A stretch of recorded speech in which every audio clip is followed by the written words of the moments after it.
Gabi na nung dumating ang magkapatid na Anita at Nitoy sa bahay ng kanilang lola sa Guimaras. Galing pa sila sa Maynila. Kinailangan nilang lumuwas dahil sa magulong buhay nila sa Maynila. Ang kanilang ama kasi ay sangkot sa bentahan ng ilegal na droga at nasa alanganin ang buhay. Ang kanilang ina naman ay pinaghahanap ng mga pulis dahil sa kasong estafa. Kaya naman bilang nakatatandang kapatid ay nagdesisyon ng dalaga. Bago pa sila madamay at mapag-initan ng mga nakasakay sa motor, gumawa na siya ng paraan para makarating sa poder ng kanilang lola Alinda. Diyos ko, buti naman at nakarating na kayo. Kanina pa ako nag-aalala na baka nagkandaligaw-ligaw na kayo. Halika kayo, pumasok kayo dito sa loob. Pagkababa ng mga gamit, Ikwento mo nga sa akin, Anita, kung ano nangyari sa papa at mama mo. Hindi kasi kumpletong kwento mo sa text eh. Si papa sa droga, si mama naman may itinakbong pera ng ibang tao. Ay Diyos ko naman, ano ba nangyari dyan sa mga magulang mong yan? Eto si Tanoy, hindi na talaga nagbago ang buhay. Nakalaya na noon, bumalik na naman pala sa ganyang gawain. Lola, ayos na ba talaga na dito na muna kami titira? Abay, bakit naman hindi? Mga apo ko kayo. Buti pa nga kayo, kilala pa ako eh, yung iba kong apo. Nagkatrabaho lang eh, hindi na nakaalala. Maraming salamat po, Lola. Wala na kasi talaga kami matatakbuhan eh. Kayo na lang po ang alam naming malalapitan.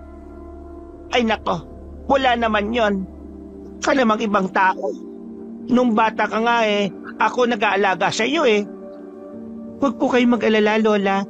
Habang naririto ako, magtatrabaho ako para unti-unti ko pong mabayaran yung pamasahe na inutang ko po sa inyo. Ay hindi na kailangan.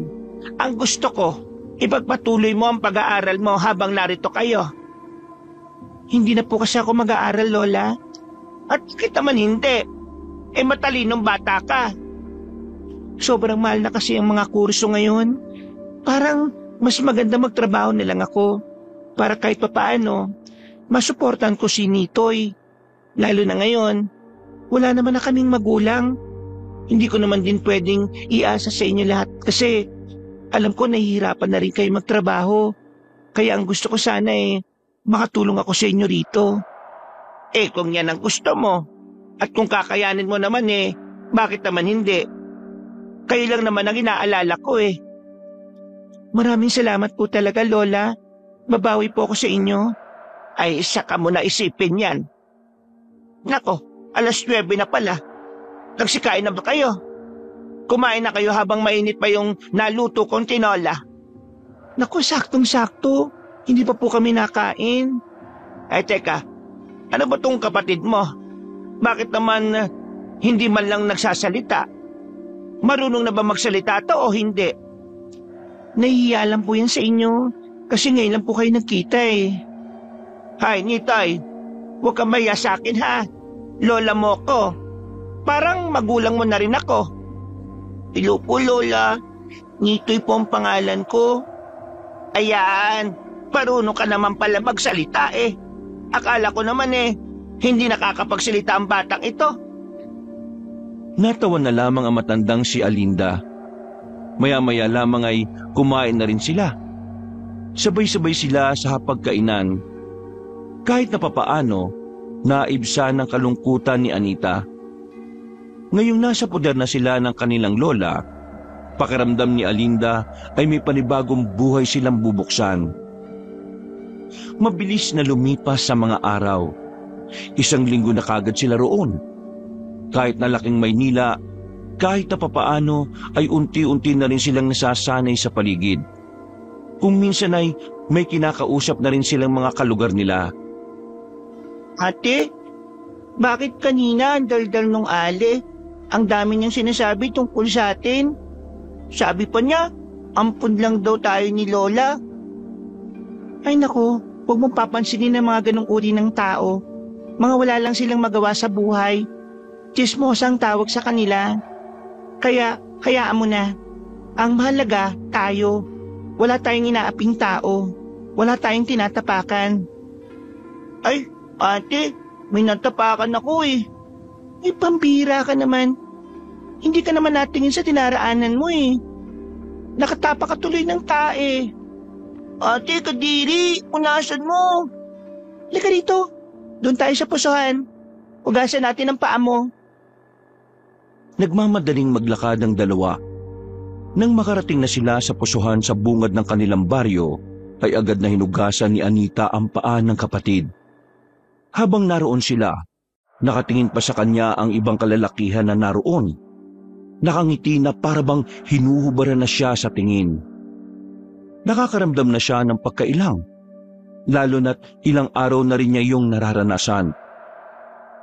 Uy, mga mata nyo, tutusukin ko yan. Makatingin kayo parang ngayon na kayo nakakita ng babae ah. Magsilayas nga kayo rito sa pusuhan. Magsasapakin ko yung mga pagmumukha nyo eh. Humanga si Anita sa ginawang yon ng lalaki. Hindi niya inakala na may ganong lalaki pa pala sa lugar na yon. Ang akala niya kasi ay puro manyaki sa mga naroon. Tumingin sa kanya ang binata. Bagyang singkit ang mga mata nito. Aminado ang dalaga na gwapo rin naman yon. Kaya hindi niya yon maiwasang hindi tingnan. Tagasaan ka ba, miss? Diyan lang. Apo ko ni Alinda. Galing kami ng Maynila eh. 1 linggo pa lang kami rito. Sa susunod ayus-ayusin mo yung suot mo. Sa puntong ito ay nawala ang paghanga niya sa lalaki. Napalitan ito ng inis.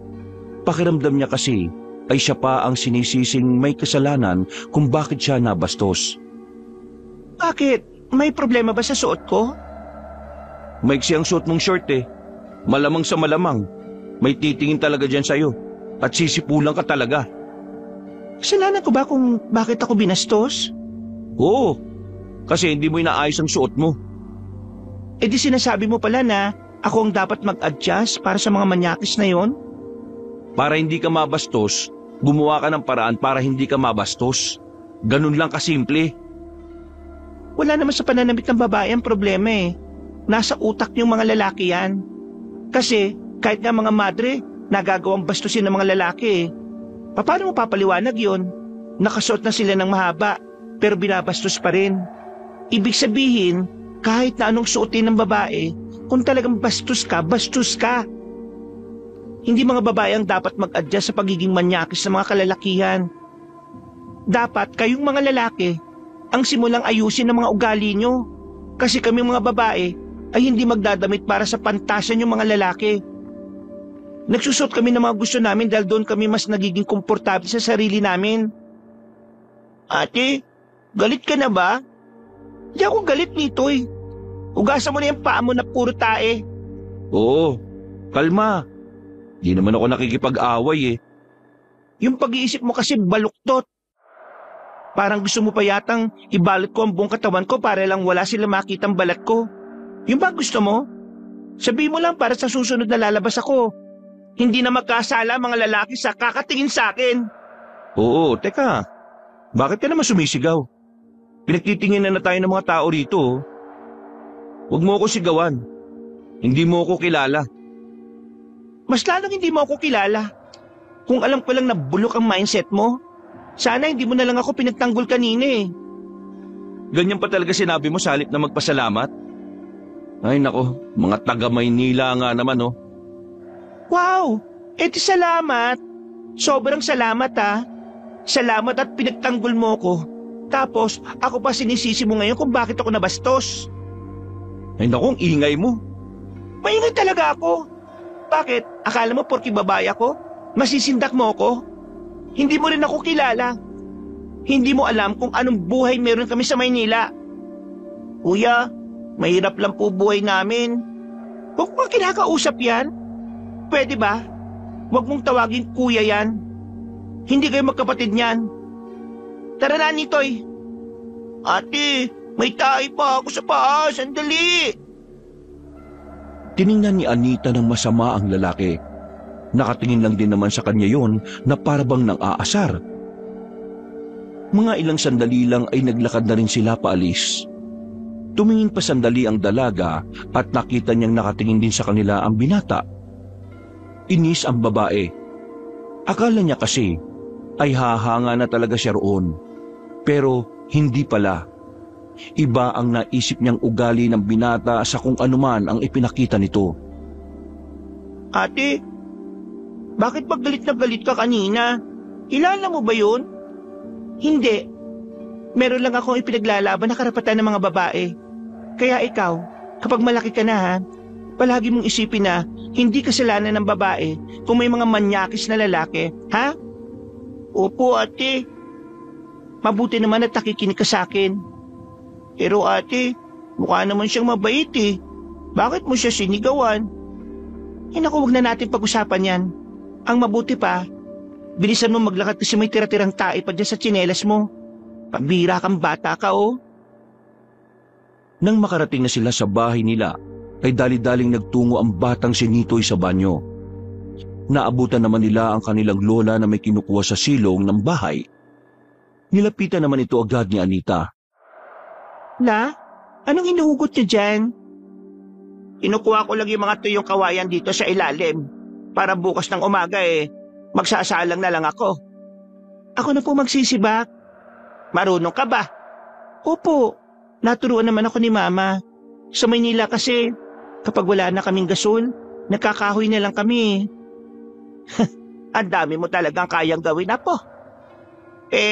Kumusta naman ang lakad nyo kanina ng kapatid mo? Nakapag-enroll na po si Nitoy. Kami pa lang po ang naka-enroll Sobrang aga. 2 buwan pa pala bago ang pasukan. Mas maganda ngang mas maaga kayo sa oras, kaysa namang pahuli-huli pa kayo.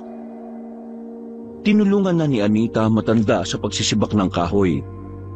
Pagkatapos ay maayos naman niyang naisalansan ang mga nasibak na kawayan.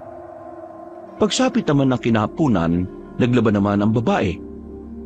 Ang dami niyang pinagkakaabalahan kahit nasa bahay lamang siya.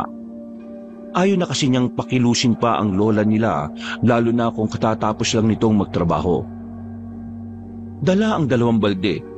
Lumabas siya ng bakuran. Pupunta siya sa ilog para kumuha ng tubig. Wala naman kasi silang sariling linya ng tubig. Hindi rin naman sila nakapag-igib basta-basta sa kapitbahay dahil may oras lamang ang pag-iigib. Kaya kahit kailangan maglakad ng ilang minuto para makarating ng ilog, nagtiyaga na lamang ang dalaga. Grabe, ganito pala kalayo ang nilalakad ni Lola kapag naubusan siya ng tubig sa banyo. Mabuti na lang nandito na kami. Para kahit papaano matulungan ko naman siya pagdating sa ganitong bagay. Nang marating na niya ang ilog, napagilid siya nang makitang may mga kalalakihan doon. Mga nakatambay sa batuhan. Napansin din niyang may mga daladalang yantok ang mga yon. Winasiwa sa ere at parang nag-iinsayo. Ano tong mga to? Mahawak ng espada? Ganun ba? Nang tingnan niya pa ng maigi ang mga yon, nakita niya roon ang isang pamilyar na mukha. Nag-init na naman ang ulo niya. Naroon kasi ang lalaking nakasagutan niya. Kahit na malayo, nabubwisit pa rin siya sa mukha nito. Bakit pa ako nagtatago? Kukuha lang naman ako ng tubig doon. Pakialam ko ba sa kanila? Nagmamadaling naglakad si Anita.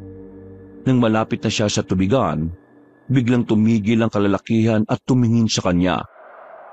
Napatigil din siya. Lumapit naman sa kanya ang lalaking kinaiinisan niya. Oh, ikaw yung nakausap kong babae kanina no? Anong ginagawa mo rito? May dala akong 2 balde. May tubig sa gilid. Baka siguro kukuha ako ng bato.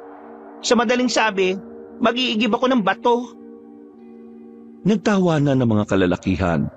Pero tumigil agad ang mga yon nang tumingin ng masama ang binata. Kayo, anong ginagawa niyo rito? Nag-iinsayo kami para sa mga aswang. Kaya huwag ka magulo. Umalis ka rito. Mga aswang? Wow! May ganun pala? Gawa-gawa? At saka, bakit mo ako papalisin dito? Inyo ba tong ilog? Miss, hindi naman talaga amin to Pero kasi itong ilog na pagkukuhaan mo ng tubig, hindi naman talaga dapat kunan ng tubig. Mukha lang malinaw yan, pero marumi yan. Doon kasi sa bandang unahan, maraming mga namatay na alagang baka. Yung iba, hindi na natagpuan kung saan.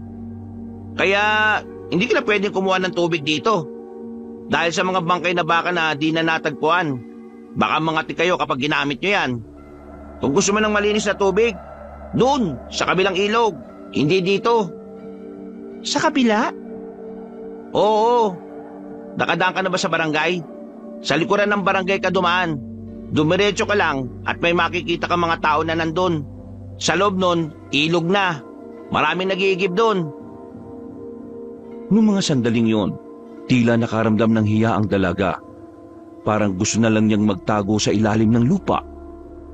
Tumalikod na siya kaagad, pero may pahabol pa na sinabi ang binatang si Benjamin.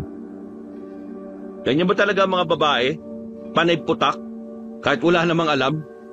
Pare, hayaan mo na, huwag mo na patulan. Hindi na lamang sumagot ang babaeng si Anita. Agad na rin siyang naglakad at hindi na lumingon pa. Napapahawak na lamang siya sa kanyang noo habang naglalakad. Hindi na niya napansin ang isang lalaki na muntikan na niyang mabangga. Buti na lang ay nailagan niya yon.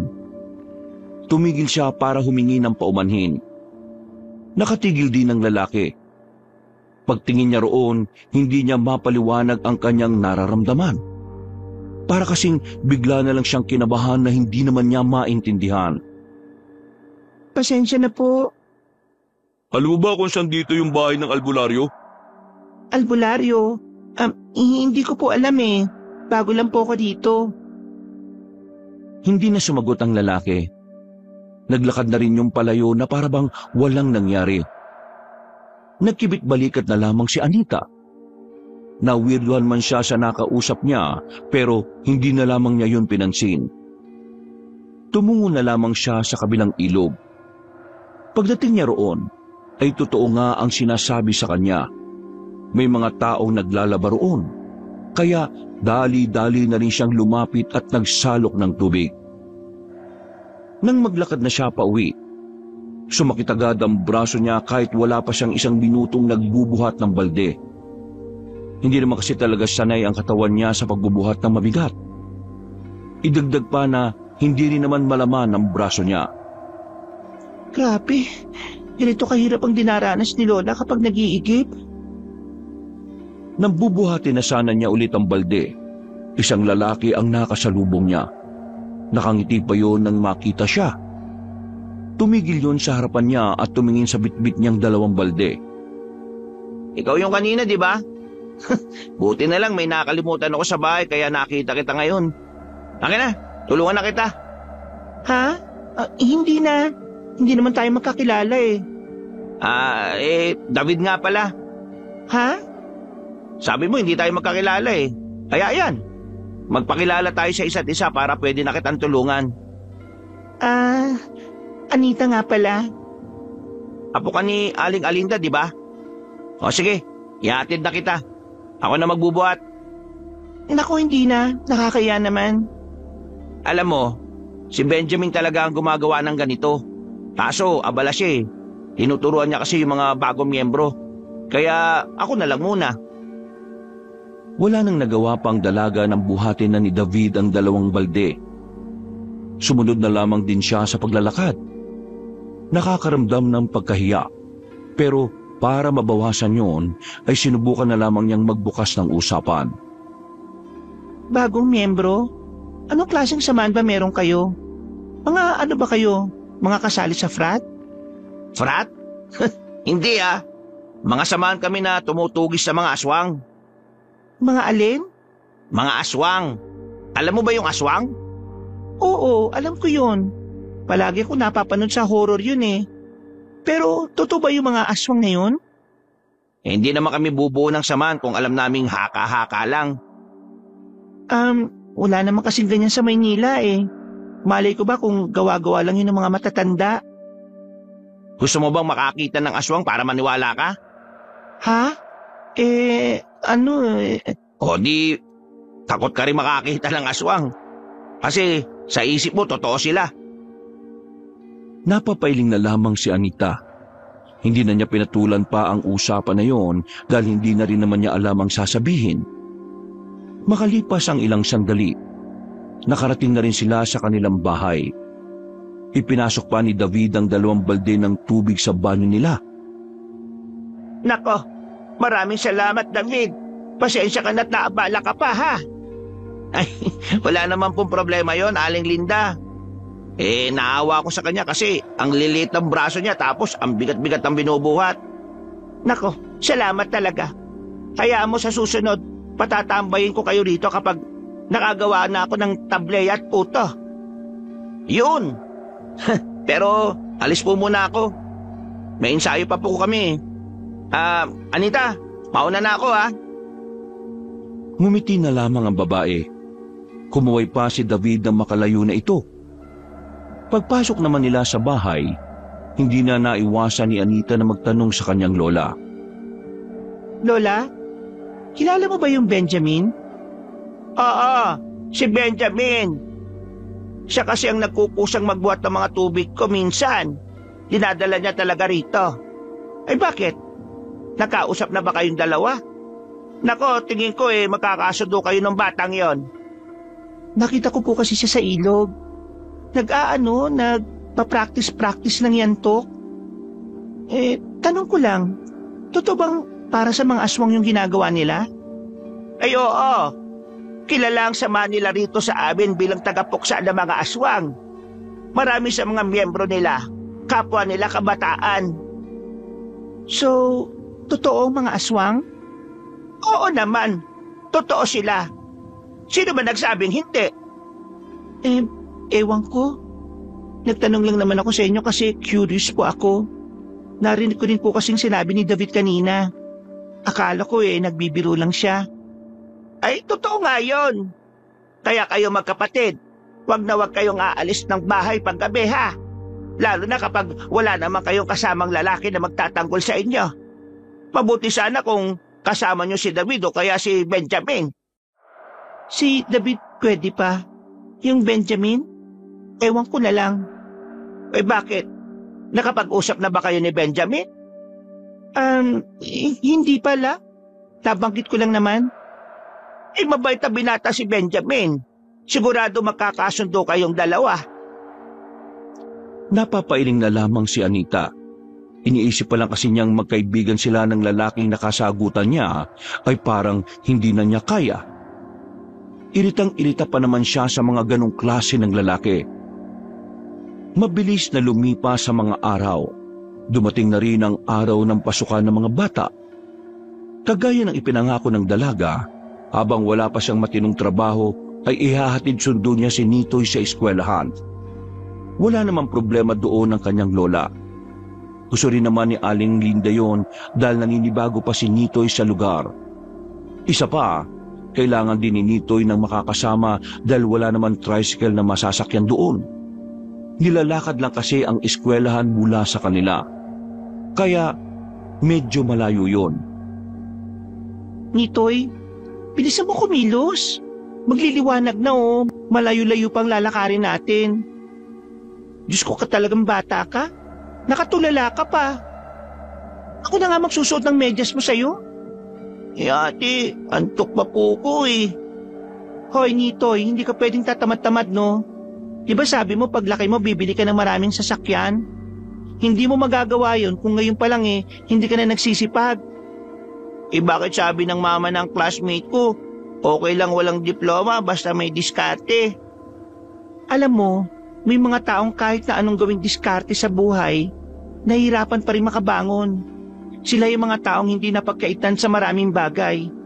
Parang ganun din tayo, kasi maraming wala sa atin Kaya sa mga kagaya natin, hindi lang dapat diskarte meron tayo. Dapat meron tayong kasangkapan para makalaban sa buhay. Yung diploma, edukasyon at kaalaman, yun ang pinakamabisang sandata para lumaban sa hamon ng buhay natin. Diskarte? Tama naman na dapat meron ka nito. Pero kung diskarte lang ang meron ka at wala kang kaalaman sa mga bagay na dapat natutunan mo bilang tao, mas mabagal ang pag-usad mo. Pero kung may pinag-aralan ka, may tinapos ka, Mas maraming pinto ang nakabukas para sa'yo. Mas maraming opportunity. Kung puro lang diskarte ang meron ka, mabibilang mo lang sa daliri ang mga oportunidad na naghihintay. Kung minsan pa nga, wala. At para magkaroon, kailangan mo pang makipag-agawan sa iba. Pero kung may tinapos ka at may diploma ka, oportunidad na ang lalapit sa'yo. Lalo na kapag ginalingan mo sa pag-aaral. Ang dami mong sinabi, ate. Hindi ko na maintindihan. Maintindihan mo rin balang araw. Ay, nako.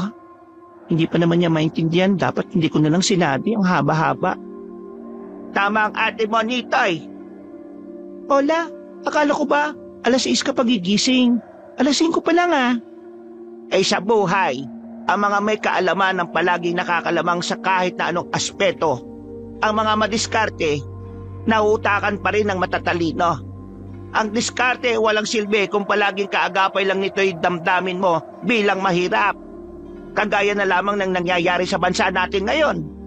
Lahat ng matatalinong politiko, sila pa ang nanlalamang sa mga kababayan nila. Alam mo kung paano nila nagagawa yon? Ha, Nitoy? Dumidiskarte sila gamit ang mga napag-aralan nila at tinahaluan nila yon ng kasamaan na nagre-resulta ng kasakiman. Kaya ikaw ha, kung sakali mang magtatagumpay ka balang araw, gamitin mo ang mga nalalaman mo sa kabutihan. Mas iniaangat ng Diyos sa mga taong mabubuti, nagpapakumbaba. Lola naman, mas mahirap intindihin yung sinabi nyo. Masyado pa siyang bata la. Di lang naman yon para kay Nitoy eh. Para rin sa'yo yon, Anita. Kapag nagkaroon ka ng pagkakataon, mag-aral ka. Ayokong dumating ang araw na maloko ka ng mga taong may mas nalalaman kaysa sa'yo. Tumungo na lamang si Anita. Batid niyang may punto ang kanyang lola. Sadyang hindi niya lang talaga maisip na isingit ang pag-aaral sa sitwasyon niya. Nasa punto na rin kasi siya ng kanyang buhay na mas uunahin na niya ang kapatid kaysa sa sariling pangarap. Maya-maya lang ay umalis na rin ang magkapatid. Madilim-dilim pa ang paligid. Ganito palagi ang oras ng kanilang alis para hindi sila malate. Marami pa rin kasi silang mga daraanan.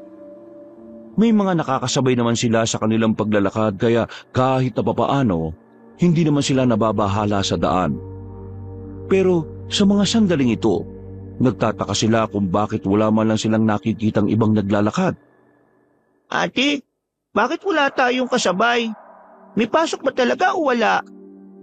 May pasok. Wala namang balita sa radyo na wala eh. Ikaw talaga? Pinapanalangin mo talaga mawalan ng pasok ka, no? Nagtatanong lang naman ako, ate. Nagtataka po kasi ako bakit walang naglalakad na iba eh. Baka kasi masyado tayong maaga. Diba kasi minsan, pasikat na ang araw kapag naglalakad tayo rito?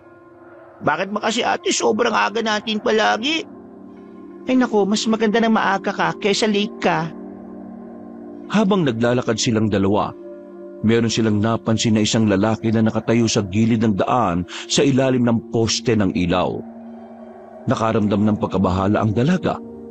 Hinawakan na niya kagad si Nitoy. Nang makalapit sila, pasimple niyang tiningnan ng lalaki. Namukhaan niya ito. Sa pagkakatanda niya, ito ang lalaking nagtanong sa kanya tungkol sa hinahanap na albularyo.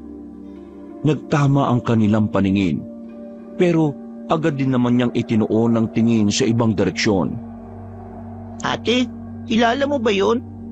Bakit ko naman makikilala yun eh? Hindi naman ako kumakausap sa ibang lalaki, maliban na lang kay David.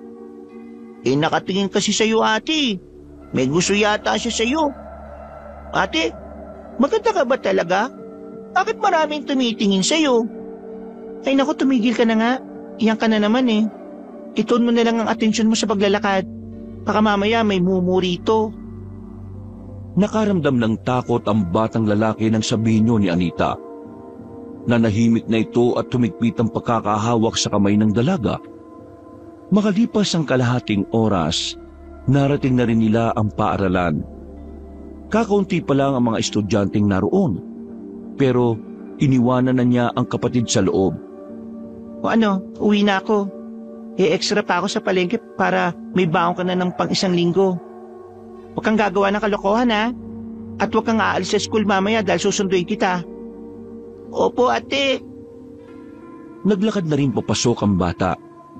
Bumuntong hininga naman si Anita.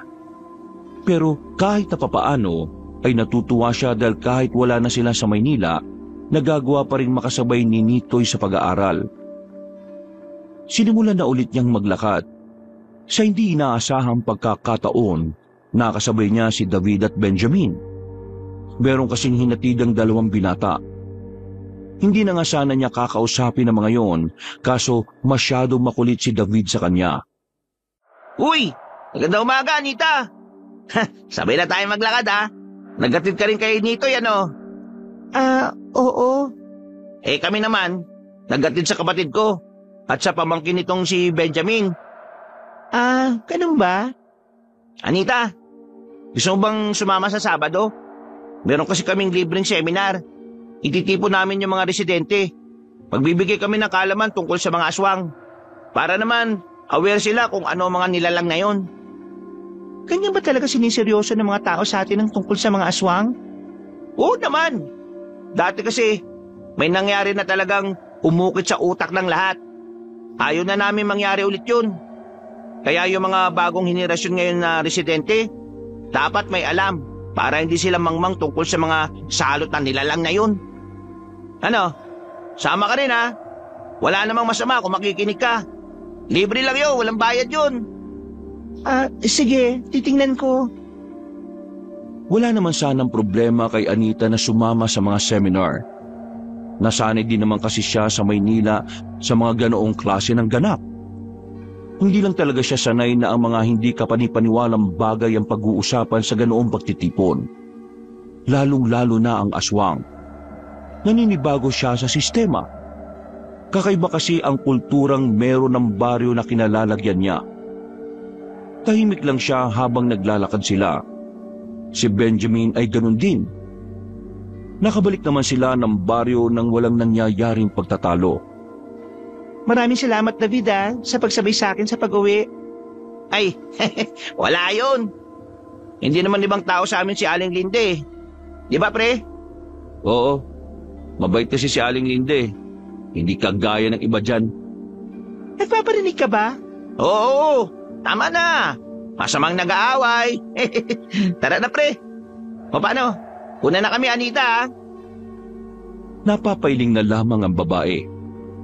Sa mga sumunod na araw, naging maayos naman ang takbo ng kanilang buhay. Kahit na papaano ay kumikita naman si Anita sa pagtitinda sa palengke. Umi-extra-extra siya sa kakilala ng kanyang lola Linda. Kahit na medyo abala sa pagtitinda, ay hindi naman niya napapabayaan ng kanyang kapatid. Kahit na nakakapagod, hatid sundo pa rin niya ang bata. Isang beses, dahil nagkaroon siya ng kaunting problema sa pagtitinda, 6:00 na siya ng gabi nakaalis para sunduin ang kanyang kapatid. Mas lalo siyang kinabahan nang malaman na wala na sa eskwelahan si Nitoy. Pero laking pasalamat na lamang niya nang maabutan niya ang bata na naglalakad sa gilid ng daan. Nagulat pa nga ito nang lapitan niya. Baka sa mukha ng bata ang pagkataranta. Ano ka ba naman? Di ba sinabi ko sa'yo na huwag kang aalis kapag hindi pa ako nakakarating sa school ninyo? Ate, yung lunch bag ko, nabitiwan ko eh. Ha? Saan mo nabitiwan? Doon sa isang nakakatakot na baryo. Ha? Ano pinagsasabi mong bata ka? Ate, kanina, kasama ko yung mga kaklase kong naglalakad kami. Tapos sabi nila, punta raw kami sa nakita naming daan. Tapos, nung nandun na kami, bigla nila akong iniwan. Yung pamangkin ko ni Kuya Benjamin ang pasimuno eh. Ay naku, makulit talaga yung pamangkin niya eh. Manang-mana sa tito niya. Ay, naiinis na ako dyan. Tapos ate, may narating pa akong baryo. Nakakatakot po yung baryo eh. At teka, paano nakakatakot ba yung sinasabi mo? Nakakatakot kasi nakakarinig ako ng mga kakaibang tunog. Para pong mababangis na hayop. Para silang mga gutom na gutom eh. Parang yung Aso nila Aling Papita na si Brownie kapag aagawan ng pagkain. Gumaganto sila ate oh. Gumaganito oh. Akala ko po nung una, mga hayop lang po sila eh.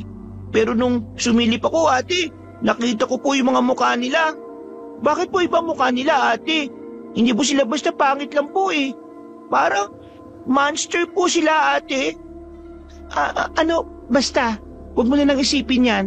Kasi baka ano lang naman sila, baka Halloween party nila, naka-costume lang. Pero ate, wala pa naman pong araw ng patay eh. Malay mo, advance sila dito. Ate, nakakatakot po talaga sila. Nasa mo ba naiwan yung lunchbox mo? Hindi natin pwedeng pabayaan na lang yun. Bigay sa'yo ng lola mo yun. Pinaghirapan niyang pagbili nun. Ituturo ko ba sa'yo ate kung saan? Malimang, alam nga namang hulaan ko. Nakakatakot kasi bumalik to ate. Kailangan natin balikan kasi kapag nalaman ni Lola na nawala mo yon, baka mamaya malungkot yon.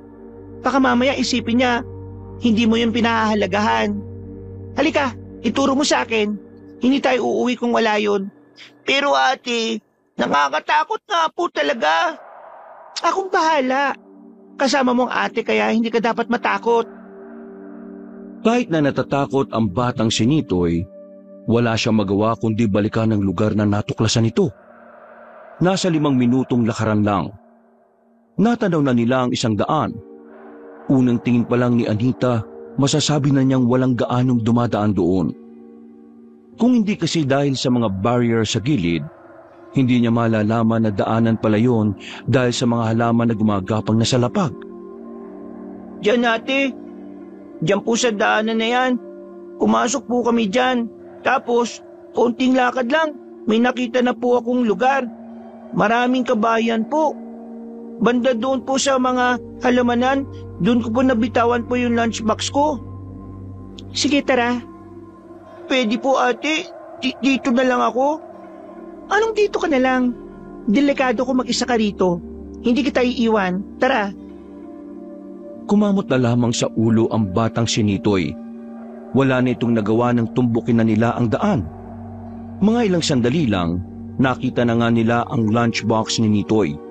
Pero kasabay nito, nakita rin ni Anita ang sinasabi ng kanyang kapatid. Dito na niya napatunayan na totoong lugar na yon. Wala siyang naririnig na mga angel, pero meron siyang mga nakikitang tao na kakaiba kumpara sa kanila. Dahil medyo maliwanag sa lugar na yon, dulot ng naglalakihang sulo, nakita niya ang kakaibang mukha ng mga naroon. Napatakip siya ng bibig. Kahit siya, hindi rin alam kung ano ang gagawin. Ikinalma niya ang kanyang sarili. Nang makakuha na ng tamang pagkakataon, hinila na niya ang kapatid at dali-dali na silang umalis doon. Tinakpan niya rin ang bibig ni Nitoy para hindi na ito makapagdaldal. Nang makalayo na sila, ay saka lamang niya yun pinagsalita. Sabi ko naman sa inyo ate, totoo yung mga nakita ko. Ate, sa tingin mo, ano kayang klaseng tao sila? Huwag na muna natin pag-usapan yan. Umuwi na lang muna tayo. Nagtindigan na ang balahibo ni Anita ng mga sandaling yon. Hindi niya inakala na siya mismo ang makakatuklas na totoo nga ang sinasabi ni David. Na tunay na nabubuhay ang mga aswang sa probinsya ng Guimaras. Buti na lang nandito na kayo. Akala ko kung ano na nangyari sa inyo eh. Ipapahanap ko na sana kayo kina Benjamin at David. Ano ba? Ginabi na kayo ha? Pasensya na la. Kanina kasi sa palengke, nagkandalito-lito na ako sa benta. Pero naayos ko naman. Kaya nga lang, nagsayang ako ng oras kaya nahuli kong sunduin itong si Nitoy. Ay, ganun ba? Sa susunod kapag ganyan, magsabi ka na lang sa akin. Puntahan mo ako sa pwesto ko para ako na lang ang susundo kay Nitoy. O kaya, ipapasabay ko na lang kay Benjamin. Lola, may nakita po kaming pangit na muka. Nakakatakot. Nitoy, di ba sinabi ko na sa'yo na hindi ka dapat nanlalait ng kapwa mo? Masama yun. Ate, yung sasabihin ko po kasi, nangangatwiran ka pa kahit mali ka. Sige na, pasok na sa loob at magpalit ng pambahay. Lalaban ko na yung uniform mo. Kumakamot na lamang sa ulo ang batang si Nitoy. Naupo na lang siya sa gilid. Bumuntong hininga at saka sumandal sa dingding. Sigurado ka bang ayos ka lang? Opo, La. Pagod lang. Natataranta na kasi ako kanina kasi ginabi na kami. Pero ayos lang ako. Sigurado ka bang walang ibang nangyari? Wala naman po. Bakit po? Wala naman. Tinatanong ko lang. Baka kasi naglilihim ka na naman. Yung pambabastos nga sa'yo ng mga kalalakihan nung nakaraan hindi mo sinabi. Hindi ko pa malalaman kung hindi sinabi ng kapatid mo. Huwag ka mag-alala. Pinagsabihan ko na mga lalaking yon. Tumango na lamang si Anita, pero ang totoo ay hindi naman yon ang iniisip niya. Ang tanging nakasiksik sa utak niya nung gabing yon ay ang aswang. Malakas kasi ang hinala niya na ang nakita nila ay mga lihitimong aswang na siyang binabanggit ng 2 binata. Napuyat kakaisip si Anita. Buti na lang din ay Sabado kinabukasan at wala rin mampasok ang dalaga. Ganon din si Nitoy. Bandang 7:00, kung kailan siya dinalaw ng antok, saka naman umingay sa kanilang lugar. Okasyon dito, okasyon doon. Kaya kahit gusto na niyang matulog, mananatili siyang mulat habang tinitiis ang tinig ng mga nagkakantahan. O Anita, aalis na muna ako ha. Marami kasing nagpapalinis ng kuko sa bayan mga amiga ko. Papatusin ko na lang kasi sayang naman. Sige po, La. Mag-ingat po kayo. Ako na po bahala rito sa bahay. Wala pang 5 minutong nakakaalis sa matanda, dumating naman si David at Benjamin. Agad na nag-init ang ulo ni Anita nang makita si Benjamin dahil naalala niya ang ginawa ng pamangkin nito. Nilapitan niya si Benjamin na dapat sana ay maghahatid lang ng kamuting kahoy kay Aling Linda. Ito na yung kamuting kahoy na binili ni Aling. Hoy, Benjamin, pagsabihan mo yung pamangkin mong si Buknoy Isinama nila ang kapatid ko sa liblib na lugar tapos bigla nilang iniwan. Pamangkin mo may pakana daw nun. Buti na lang nabutan ko si Nitoy sa daan. Paano kung hindi? Dinaligaw na ang kapatid ko. Wala bang magulang ang pamangkin mo para turuan ng mabuting asal? Wala naman akong alam sa nangyari. Sige, susubukan kong kausapin. At oo, walang magulang si Buknoy. Matagal nang patay. Sanggol pa lang siya. Kaya kung ano man ang ginawa ng pamangkin ko sa kapatid mo, humihingi ako ng paumanhin. Makulit at sutil talaga yan si Buknoy Kaming magkakapatid lang kasi ang nagpalaki sa kanya. Hindi naman kami magulang kaya wala kaming ideya kung paano magpalaki na maayos. Hindi kaagad nakapagsalita si Anita. Buong akala niya kasi ay makikipagtalo pa si Benjamin sa kanya. Alam niya kasing ma-pride ang lalaki. Pero nung umagang yon, tila nagbago ang ihip ng hangin. Hindi man lang pumalag si Benjamin. Matapos ilapag ng lalaki ang kamuting kahoy sa gilid ng pinto, ay umalis na rin yon. Ganyan si Benjamin kapag alam niyang siya ang may mali. O kapag alam niyang hindi na dapat sa mga twiran. May nasabi ba ako mali? Wala naman. Bakit? Nag-aalala ka, no? Hindi Ay, naiba tayo. Pupunta ka ba mamaya? Gabi yun. Sama ka na. Para magkaroon ka ng ideya sa mga aswang. Kasi malay mo, anumang araw ngayong buwan bigla na lang may magpakitang aswang. O baka mamaya, biktimahin ka. Kapag may alam ka sa kanila, alam mo na rin ang gagawin mo. Hindi naman sa sinasabi kong magpakita sa'yo pero gusto ko lang ding maging handa ka. Kailan ba huling may nagpakitang aswang dito? Matagal-tagal na rin. Siguro yung uli, hindi pa buo yung grupo namin. Pero ang sabi ni Mang Pepe, baka nagmumuni-muni lang daw ang mga aswang. Nagpaparami. O kaya nagpaplano. Tapos isang araw bibiglay na lang yung mga tao. O baka palihim na gumagawa ng paraan para sakupin tong baryo natin. Pati na rin ang ibang parte ng Gimaras. Sa hindi malamang dahilan, naramdaman na lamang ni Anita ang pagtindig ng kanyang mga balahibo. Bigla siyang nilamig kahit na mainit naman ang umagang yon. Kapag naalala niya kasi ang itsura ng aswang na nakita niya, lumalakas ang tibok ng kanyang puso. Nararamdaman niya ang takot na nararamdaman ng batang si Nitoy. Mamaya 6:00 ng gabi, asahan kita Nagdadalawang isip ang dalaga kung pupuntahan niya ba ang sinasabi ni David. Kahit kasi naniniwala na siya sa aswang, natatakot siya na baka madamay siya sakaling makita ng mga nilalang na yun ang pagtitipon. Pero sa kabilang banda, kinakain din siya ng kanyang kuryosidad kung ano nga ba ang maaari niyang matutunan tungkol sa mga aswang. Kinagabihan, dumating na ang kanyang lola. Nagpaalam siya rito at pinayagan din naman siya kaagad. Mataas kasi ang tiwala na matanda sa dalawang lalaki, pati na rin sa samahan na kinabibilangan ng mga yon. Magpahatid ka na lang sa kanila kapag medyo alanganing oras na kayo natapos, ha? Hindi na lang. Pakasaglit lang din naman yon. Nakakaya naman kasi sa kanila kasi baka maabala ko pa. Ang sabihin mo, ate, galit kayo lang. Sige na po, La. Mauna na po ako. Bago siya lumabas ng kanilang bakuran, ay tinapunan niya pa ng masamang tingin ng kanyang bunsong kapatid. Napakamot na lamang sa ulo ang bata. Maya-maya lamang, nakarating na rin ang babae sa ilog kung saan idinaraos ang sinasabing seminar. May mga tent na nakalatag doon. May mga upuan din na mahahaba na yari sa katawan ng nyog. Nice, nice, nice. Sabi ko na nga ba, pupunta ka eh. Curious lang din naman ako kung anong meron sa mga alam mo na, aswang-aswang. Marami ka matututunan dito. Pero, uy pare, hindi ka man lang bababati ng magandang gabi kay Anita? Ano naman ang maganda sa gabi? Nasa harapan mo na, hindi mo pa makita? Oops, tama na. Baka mag-away na naman kayo eh. Ay nako, para talaga kayong aso't pusa. Sa ganyan nagkatuluyan ng lolo't lola ko eh. Kaso, 1 buwan pa lang sila eh, na-aksidente na sila sa motor.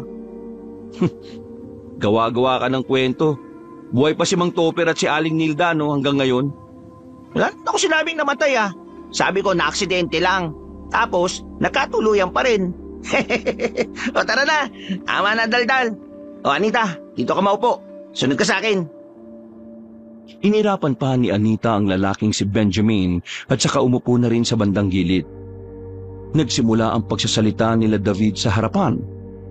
Unang paksa pa lang ay naintrigan agad ang babae. Pero habang tumatagal ay unti-unti na rin siyang nagiging interesado. Dahil dito, pumapasok na sa utak niya ang lahat ng sinasabi ng mga binata. Isa sa mga natutunan niya sa mga aswang na talagang nagdulot ng kaba sa kanya ay ang kakayahan ng mga aswang na mag-anyong normal na tao. Nagiging tamang hinala na tuloy siya. Iniisip niya na sa dami ng tao na nakakahalubilo niya, maaaring isa na roon ay aswang. Makalipas ang 2 oras, natapos na rin ang pagtitipon. Masaya si Anita sa mga nalaman niya. Pero may halo pa rin itong pangamba dahil na rin alam niyang totoo talaga ang mga nilalang na yon. Palis na siya nang lapitan siya ni Benjamin. Hindi na sana niya papansinin yun pero meron itong iniabot sa kanya. Ano yan? Pulseras. Binibigay namin ito sa mga dumadalo sa mga ganitong pagtitipon namin. Sila meron na. Mga lagi kasi silang nandito eh. Ikaw, bago ka pa lang kaya bibigyan ka rin namin. Ang dami ka ng pulsera sa bahay eh. Hindi to basta pulseras. Proteksyon to sa mga aswang. Pwede maging proteksyon ng pulsera sa mga aswang?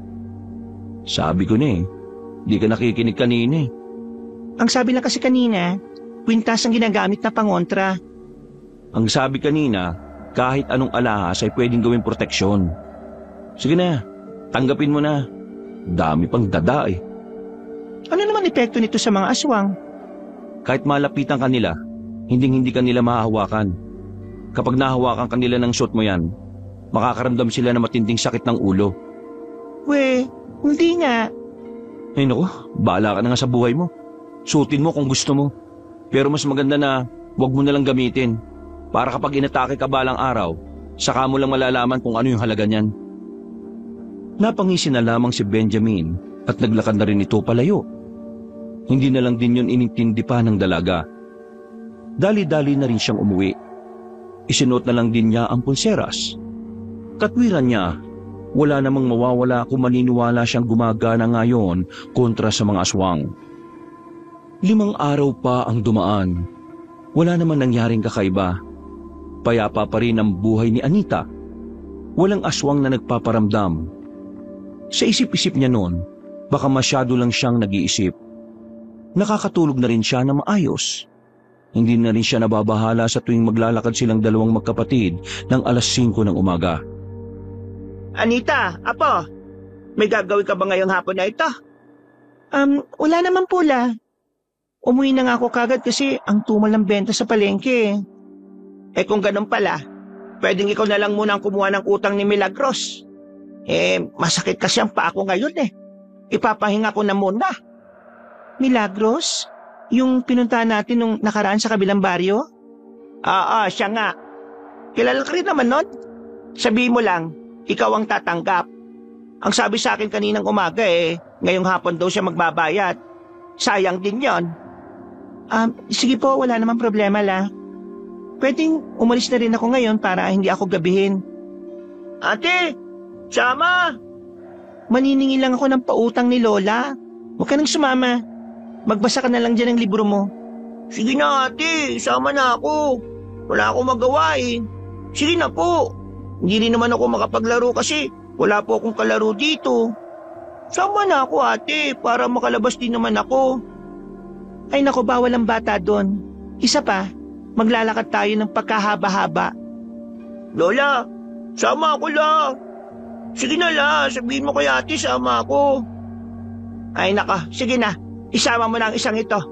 Kawawa naman Nabuburyo din kasi dito sa bahay natin yan. Sabi ni Lola ate sama daw ako La, baka magturo lang yan dun Mabawasan pa yung perang masisingil ko. Ay Nitay, isasama ka ng ate mo pero huwag ka magpapabili ng kung ano-ano Wala tayong pera. Yung pera masisingil panggastos natin dito yan sa bahay. Opo la, hindi po ako magpapabili ng kahit na ano. Ayan, sama mo na yan. Bumuntong hininga na lamang si Anita, pero wala na rin siyang nagawa kundi isama ang kapatid. Hindi rin naman kasi niya ito matiis. Habang naglalakad, Nitoy, ayaw ko na makulit doon Baka sa halip na makasingil tayo, mairita sa atin si Aling Milagros. Mainitin pa naman daw ang ulo nun. Kumakain daw yun ng bata. Kumakain ng bata si Aling Milagros? Di, aswang po pala yun, ate. Ay naku, huwag kang nga magsalita ng ganyan. Baka mamaya may makarinig sa'yo at isipin totoo yung sinasabi mo. Sabi mo po kasi aswang siya Ang aswang po kasi kumakain po ng bata Saan mo naman nalaman yan? Kay Bukloy po. Narinig daw niya kasi kay Kuya Benjamin na yung mga aswang daw po ay kumakain ng tao. Totoo po ba talaga yun, ate? sandaling napaisip si Anita. Narinig din kasi niya ang tungkol doon nang dumalo siya sa pagtitipon. Kahit na alam niyang maaaring posible nga yon, hindi naman niya basta na lang paniwalain ang bata sa bagay na yon. Hindi niya gustong yun na lamang palagi ang iniisip ni Nitoy. Ate, narinig mo ba ako? Oo, narinig kita. Pero wag mo nang isipin yung ganung bagay, no? Hindi kasi naman totoo yun Pero ate, sabay nating nakita na totoo yung mga Ang kulit mo! Magmula ngayon, Nitoy ayaw ko nang naririnig sa bibig mo yung tungkol sa mga aswang-aswang na yan. Naintindihan mo ba ako? Bakit naman po ate? Naintindihan mo ba ako? Sumagot ka. Opo ate. Nanahimik na ang batang si Nitoy noong mga sandaling yon. Nakarating naman sila ng kabilang baryo na wala nang narinig si Anita na salitang aswang mula sa kapatid.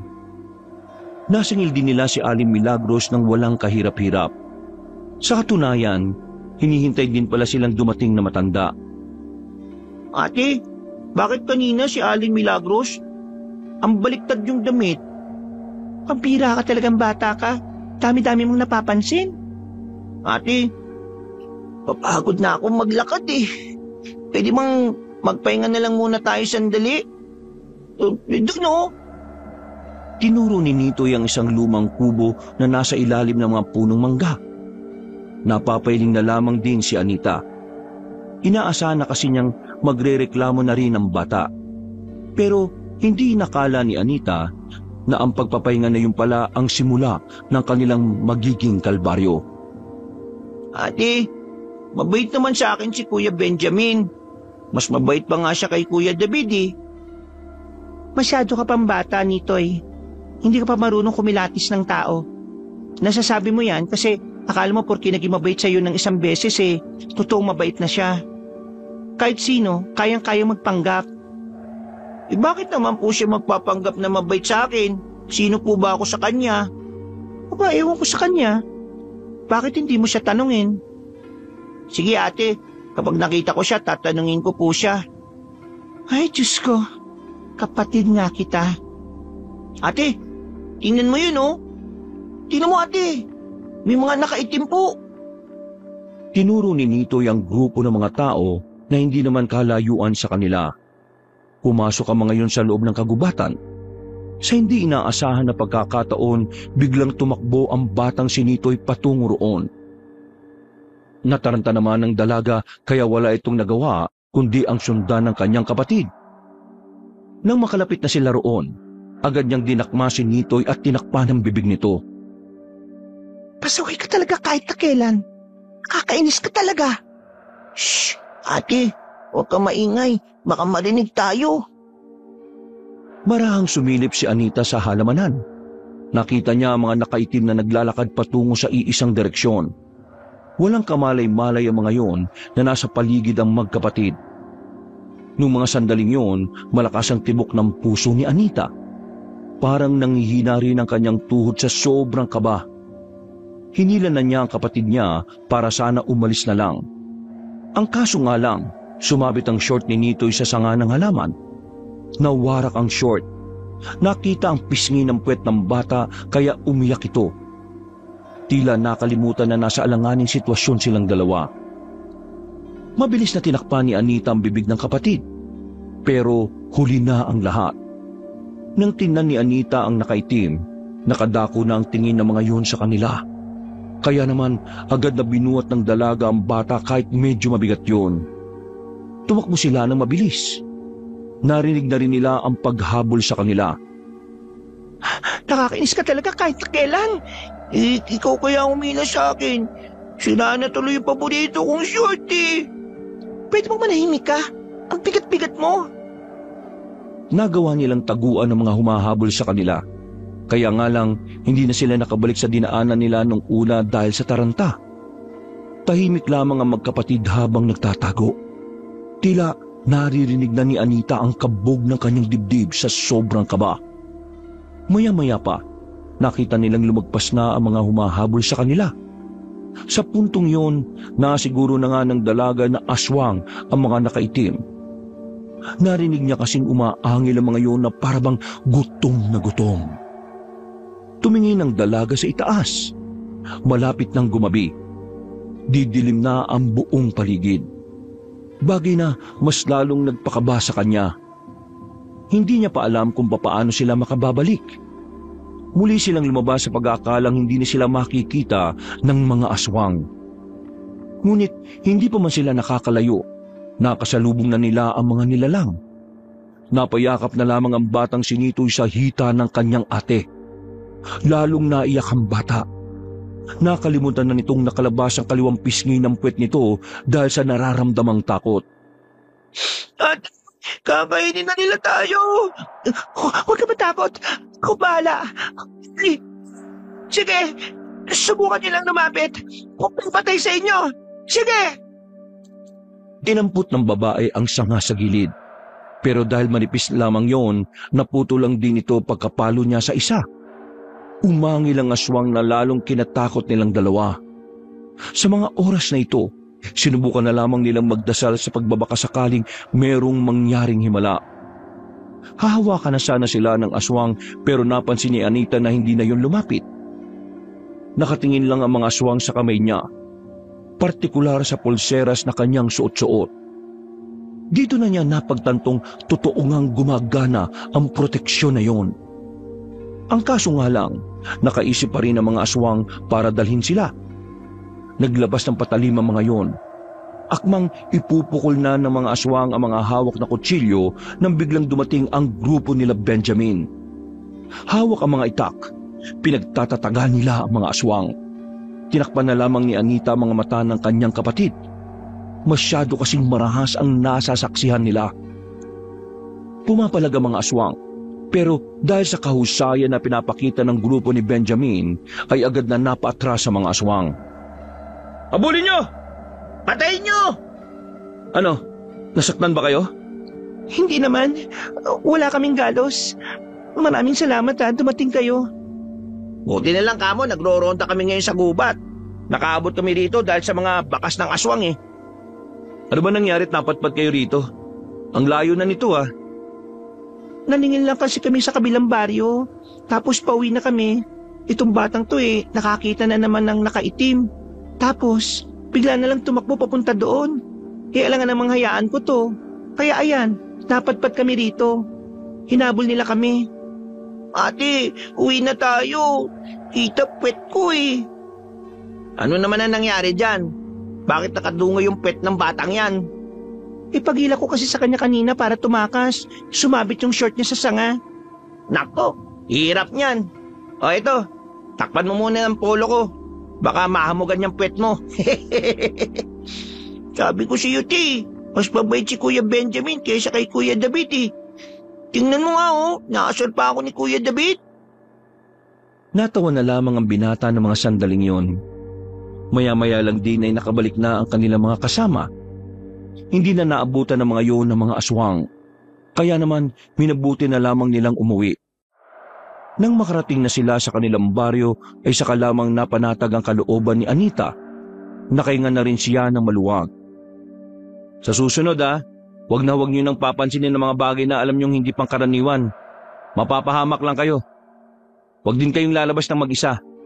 Hanggat maaari, wag pumunta sa mga liblib na lugar nang hindi kami kasama Pwede kayo magpasama sa amin kapag meron kayong gustong puntahan.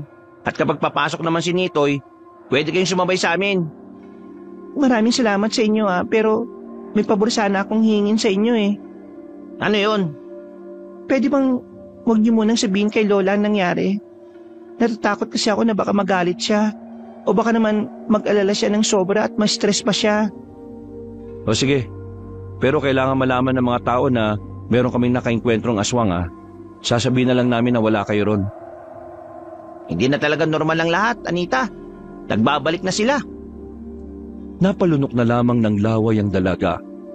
Nang makauwi na sila sa kanilang bahay, naabutan nila si Aling Linda na naghahain na ng hapunan. Nakangiting inabot ni Anita ang perang nasingil. Iyon! Maraming salamat sa inyo Napagod ba kayo? Sakto ito. Merong tayong sinigang. Niluto ko talaga yan kasi alam kong gutom kayo pag-uwi. Lola? Pinandilata ni Anita ang bata. Nakuha naman agad ni Nitoy ang nais sabihin ng dalaga. Kumamot na lamang ito sa ulo. Bakit? Ano yan, Nitay? Wala po. Sabi kong sarap ng luto nyo kahit amoy pa lang. Diyos ko, nambola pa itong batang ito. Karne lang naman ang kakainin mo dyan kasi masyelang ka sa gulay. Matapos kumain, nagmuni-muni muna sa labas ang dalaga. Hindi pa rin nawala sa kanyang isipan ang mga nangyari. Ramdam pa rin niya ang kaba. Kahit anong gawin niyang tapik sa dibdib, ay hindi yun nawawala. Sinilip niya sandali ang kanyang lola at kapatid. Kita niyang nakaiga ng dalawa sa kwarto. Sinamantala niya ang pagkakataon na yun para lumabas. Pupuntahan niya si David sa bahay nito. Sasabihin niya ang tungkol sa misteryosong baryo ng mga aswang. Pero sa kalagitnaan ng kanyang paglalakad, si Benjamin ang kanyang nakasalubong. Nagkatinginan silang dalawa. Kahit na hindi niya yung kasundo, naisip niyang kay Benjamin na lamang sabihin total ay nakita na niya ito. Benjamin, may gusto sana akong sabihin. Kung tungkol na naman to sa pamangkin ko, bukas na lang. Hindi to tungkol sa pamangkin mo. Hindi ako mang-aaway ngayon. Seryoso ang sasabihin ko. Ano bang sasabihin mo? Diretsuin mo na nga ako. Tungkol ito sa mga aswang. Sa lugar kung saan sila nakatira.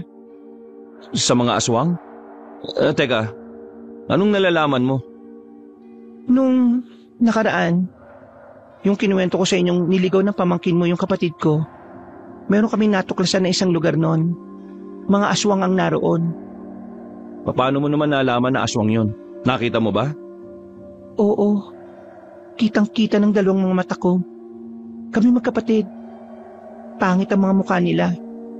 Kakatakot. Tapos, lumalabas-labas yung mahabang dila. Yung kuko nila parang nakakamatay. Tapos, umaangil. Parang hayop na matagal nang hindi napapakain. Sige, ituro mo ko saan yung lugar na yon. Anong gagawin nyo? Malamang pupuksain sila. Alangan namang makipagkaibigan kami sa kanila. Hindi ba delikado? Para kasing marami sila dun eh. Wala kaming pakialam kahit gaano pa sila karami. Uubusin namin sila. Ituro mo sa akin. Ngayon na? Oo. Pumalma ka, Benjamin. Napatingin silang dalawa sa narinig nilang tinig na matandang lalaki. Naroon si Mang Pepe, ang albularyo ng kanilang lugar. Ito rin ang itinuturing na pinuno ng samahan. Hindi tayo pwedeng umatake kaagad kahit na alam na natin ang lungga nila. Kailangan pa natin pag-usapan ang bagay na ito. Miss, ano pa ang nakita mo sa lugar na yon? Mga aswang lang. Tapos kabayan, yun lang po. Pero Mang Pepe, kung hindi natin sila aatakihin ngayon, baka makagawa pa sila ng paraan para makatakas. Lalo na't nakainkwentro namin ng ilan sa kanila. Hindi mo kailangan magmadali. Kaya nating isipin nila na wala tayong alam sa lokasyon nila. Nang sa ganun makampante silang kumilos. Saka natin sila iisa-isahin. Sa oras na mabawasan na natin ang kanilang bilang ng marami, saka tayo papasyal sa kanilang lugar. Iha, may tuturo mo ba sa amin ang eksaktong lokasyon? Opo, tandang-tanda ko pa po. Nadadaanan ko lang po yun kapag nagsusundot naghahatid ako kay Nitoy. Kung ganun sasamahan mo kami kapag dumating na ang tamang araw para puntahan namin ang sinasabi mong baryo. Nang pumayag ang dalaga sa gustong mangyari ni Mang Pepe, alam niyang maaaring malagay sa alanganin ang kanyang buhay. Pero naisip niya rin kasi na kung wala naman siyang gagawin, baka dumating lang din ang puntong sila rin ang mabiktima. Kinaumagahan, Anita, ano nangyari sa short ng kapatid mo? Bakit naman punit yun? Tungkol doon, ang likot-likot kasi kahapon eh. Sumabit siya sa sanga na nakausli. Diyos ko talagang batang yun Sobrang kulit kasi ng kapatid mo. Mukhang minana niya pa yata kakulitan ng papa mo. Ay nako, sana wag manahin yung masamang ugali. Hindi naman po siguro, La. Baka nagmana po sa ugali ninyo. Ay, siya nga pala. Narinig ko ang bali-balita ngayon dito sa atin. Itong sila Benjamin pala may nakaengkwentrong mga aswang. Ang kaso nga lang daw, hindi naman daw nila napatay. Mga nakatakas daw. Ay nako, eto nga ba sinasabi ko Delikado ang baryo ng mga aswang na yan. Buti na lang talaga, may mga samahan na kagaya ni na Benjamin. Doon lang, paano na lang kung wala? Ella, nakakita na ba talaga kayo ng aswang? Di ba nakwento ko naman sa iyo nung araw, nung buhay pa ang lolo ninyo, nakakita kami ng aswang. Muntikan pa nga kami mabiktima Mabuti na lang talaga, nakatakbo kami sa maraming tao. Noon kasi, ang mga aswang, makakita lang sila na maraming tao takot na sila. Hindi yan sila nagpupunta sa mga lugar na matao.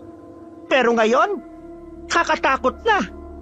Kahit na dito sa baryo natin na maraming tao baka hindi na sila natatakot Kaya ikaw Anita wag na wag kang magpapagabi. Kapag hindi mo kayang sunduin si Nitoy, magpasama ka na lang kina Benjamin o kaya naman kay David. Mahirap na. Mga taga Maynila pa naman kayo. bumuntong hininga na lamang si Anita. Sa mga nangyayari, naiisip niya na rin na hinga ng tulong ang dalawang binata.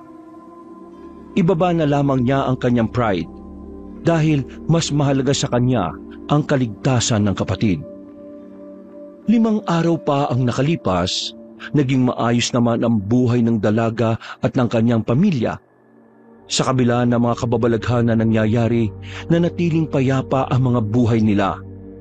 Pero hindi pa rin siya naging kampante. Kaya naman Tuwing papasok si Nitoy ay nakikisabay na ito kay David o kaya naman minsan kay Benjamin. Ate, kanina pa tayo naghihintay. Magagabi na. Pero wala pa rin sila Kuya David at Kuya Benjamin. Dapat pala ate, naglakad na lang tayo kanina pa eh. Ayan ka na naman. Huwag ka nga bang bida-bida. Nung nakaraan, munti ka na tayong mapahamak dahil sa kagagawan mo eh. Baka nakakalimutan mong inis pa rin ako sa'yo. Kaya manahimik na dyan. Maghihintay tayo rito. Hindi tayo aalis hanggat wala sila. Baka po kasi hindi naman tayo susunduin eh. Kasi hindi naman po pumasok si Buknoy. Ay naku, ang kulit mo. Sabi ng manahimik ka nga muna eh. Nakatayo lang ang dalawa sa harapan ng paaralan. Mag-iisang oras na sila roon. Wala nang ang estudyanteng lumalabas. Lahat kasi ay nakauwi na. Kaya naman, hindi na rin maiwasan ni Anita na mag-isip ng kung ano-ano. Maya-maya pa, may dumating na tricycle. Anita! Nitoy! Tara, sakay na! Sabi siyo, darating sila eh. Ha? Wala ka naman sinabi ah. Pasensya na kayo ah. Medyo natagalan eh. Pinaayos pa kasi namin tong sira sa bandang gulong. Pero ngayon, ayos na. Ito na magiging service natin palagi. Nasaan na yung pulseras na bigay ko sa'yo? Ito, suot ko pa. Mabuti naman. O sige na, sumakay na kayo. Hindi na sila nagtagal doon. Agad na rin silang sumakay sa tricycle. Tahimik lamang nilang tinahak ang daan. Madilim na ang kanilang tinatahak. Sa mga nakalipas na araw kasi, nasira ang ibang poste ng ilaw dahil sa dumaang malakas na ulan. Hindi tuloy maiwasan ni Anita na mabahala. Dahil sa mga nagtataas ang puno sa daan, pakiramdam niya ay may mga aswang na nag-aabang sa kanila. Nang biglang namatay ang makina ng tricycle. O pre, ano nangyari? Naku po, nasira na naman yata pre yung makina. Ha? Akala ko ba ayos na yan? Akala ko nga kasi kakayanin pa eh. Kaya yung gulong lang yung pinaayos ko kanina. Ay sus, pambihira ka naman oh. Ano gagawin natin? Maglalakad na lang ba tayo? May dalawa tayong pwedeng gawin. Una, maghintay na may dadaan na sasakyan. Pangalawa, sasakay kayo ni Nitoy sa tricycle. Tapos, itutulok namin ni Benjamin hanggang sa makarating tayo sa atin. Ha? Seryoso ka ba? Ang layo pa natin no? Sige nga, anong magandang paraan? Di tayo pwedeng maglakad pre. Hiniram ko lang to sa tiyuhin ko. Alam nga namang iwan natin tong tricycle na to dito. Si Nitoy na lang ang sasakay. Tutulong na lang ako sa pagtutulak. Uy, di pwede no? Babae ka eh. Baka hindi mo kayanin. Ganyan ba kahinat, kababa ang tingin nyo sa aming mga babae? Hindi naman sa ganun. Inaalala ko lang yung katawan mo. Baka kasi mabigla ka at magkasakit ka. Kaya ko naman eh. Hindi naman ako lampa. At saka, nakakaya kung pati ako nasa loob. O sige na, pagbigyan mo na siya. Gusto niya yan eh. Tatlo silang nagtulak ng tricycle. Kayang-kaya naman nilang itulak ng mabilis dahil hindi naman yon gaya ng kotse na sobrang bigat. Pero habang ginagawa nila yon, isang panganib pala ang nakaambas sa kanila. Bigla na lamang kasing may lumitaw na lalaki sa gitna ng daan. Matangkad na lalaki. May kalakihan ng katawan nito. Nang matutukan ng ilaw ang tricycle noon, nakilala ito ni Anita. Ikaw nga yun. Anong ginagawa mo? Bakit mo kami hinaharangan? Ikaw ang anong ginagawa mo? Bakit mo kasama mga yan? Hoy, magkakilala ba kayong dalawa? Hindi ko siya kilala, pero minsan niya na akong pinagtanungan kung nasa nakatira yung albularyo ng baryo natin. Aswang ka! Akala ko hindi niyo malalaman kagad eh. Totoo nga sinabi ng mga kasamaan ko, may angking husay din kayo. Meron pa silang hindi nasabi sa'yo. Hindi nila binanggit na pwede kang mamatay kapag nakaharap mo kami. Anita, hawakan mo ang kapatid mo ah. Matakip na lang din ang mga mata. Papapalabang kami ngayon. Agad na kinuha ni Anita ang kanyang kapatid. Ramdam niya ang takot ng bata. Nanginginig yon sa takot. Kahit siya, hindi niya rin mapigilan na mabilis na pagtibok ng kanyang puso. Sa tingin niyo ba, haharap ako sa inyo na mag-isa kung hindi ko kayo kaya? Abay malay namin kung bida-bida ka lang. Kunwari malakas pero papogi lang. Hindi ba pre? Ayoko na marami shot-shot. Tapusin kagad natin to. Malaking sagabal kayo sa mga plano namin eh. Eh di simulan mo. Dinukot na ni Benjamin ang kanyang itak. Ganon din si David. Hindi nagtagal, agad na umatake ang lalaking aswang. Nagmamadaling lumapit yon sa kanila. Sinalubong naman ito ni Benjamin. Pagkagupit nito ng itak, nakailag ang lalaki. Marunong din ito makipaglaban base sa kilos nito. Dalawa na kayo pero hindi niyo pa rin ako matamaan. Ha! Mga mahihinang nila lang. Masyado ka madaldal eh, no? Nang si David naman ang lumapit, magkakasunod na hagupit ng itak ang ginawa nito. Dahil sa agresibong pag-atake ng binata, nagawa na nitong patamaan ng aswang. Agad din namang rumispondi si Benjamin. Pagtaga nito, tinamaan nito ang kalaban nila. Sirit agad ang dugo sa braso ng aswang. O ano, palag? Hindi na kontento si David. Wala itong sinayang na pagkakataon. Inatake niya lang ng inatake. Ang hindi alam ng aswang ay sinasadya lamang ito ni David para magkaroon ng mas magandang pagkakataon si Benjamin. Maya-maya pa, nahiwa ni Benjamin ang aswang sa bewang. Dahilan para mapatigil ito at pansamantalang dumistansya. Gusto ko malaman ang pangalan mo. Para bago ka mamatay, mas madali kitang matatandaan na minsan may pinaslang akong mahina na kagaya mo. Dado pangalan ko. Dado ang pangalan ng aswang na papaslang sa'yo. Muling lumusob si Benjamin.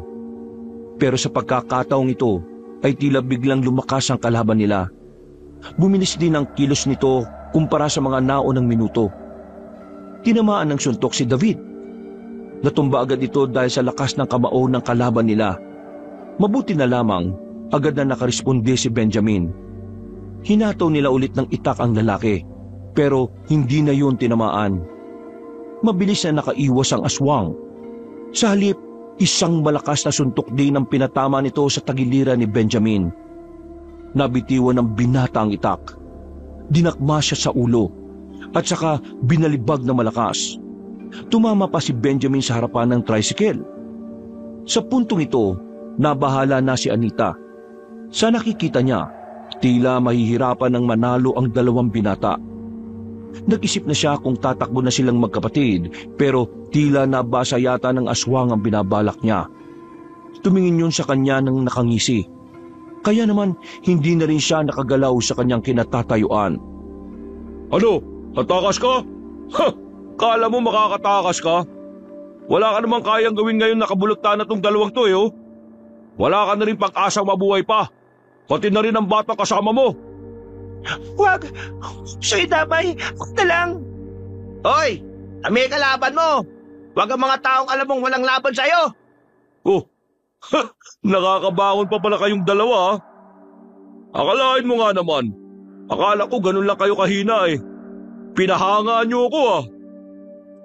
Muling pinagtuunan ng aswang ang dalawang binata. Bigla na lamang itong gumapang na mabilis at dinamba si Benjamin.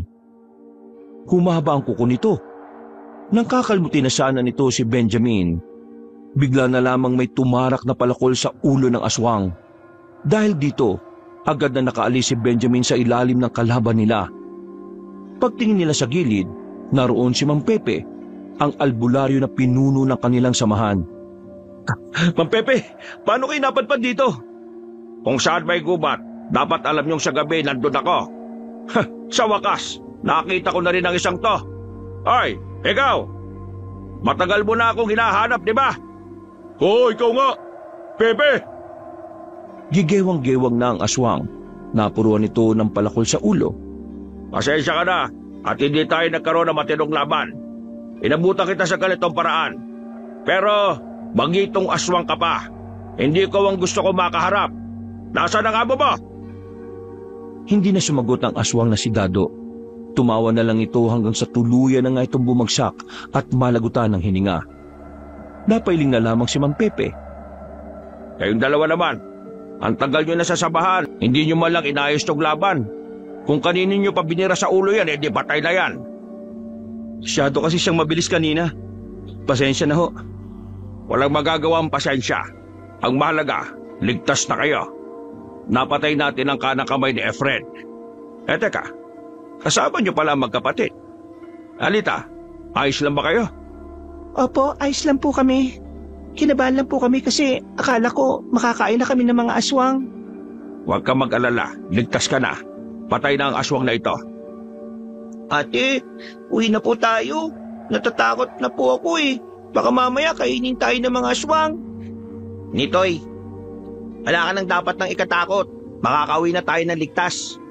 Ay, sige na, sumakay na kayo. Sira ho yung tricycle na yan eh. Kailangang itulak. Napapailing na lamang ang matanda. Itinulak na lamang nila yon. Halos 2 oras silang nagtulak. Hanggang sa matsyempohan nilang rumoronda ang mga pulis mula sa bayan. Hindi na sila noon hanggang sa makarating na sila sa baryo. Pag-uwi nila, hindi na nagdalawang isip sila Benjamin at David na ipagtapat kay Aling Linda ang mga nangyari. Hindi makapaniwala matandang babae. Alalang-alala ito sa 2 nitong apo. Diyos ko, buti naman at nakaligtas kayo. Benjamin, ano gagawin natin ngayon? Matatalo niyo ba mga aswang? Baka naman dito sila manggulo sa atin. Paano tong 2 apo ko? Huwag po kayo mag-alala. Bukas din ng gabi, lulusubin na namin ang mga aswang. Bago pa sila makarating dito, uubusin na namin sila. Magtiwala po kayo sa amin. Ililigtas po namin ang baryong ito. Napailing na lamang ang babaeng si Anita. Hindi niya kasi inakala na magiging ganito ang takbo ng buhay nila.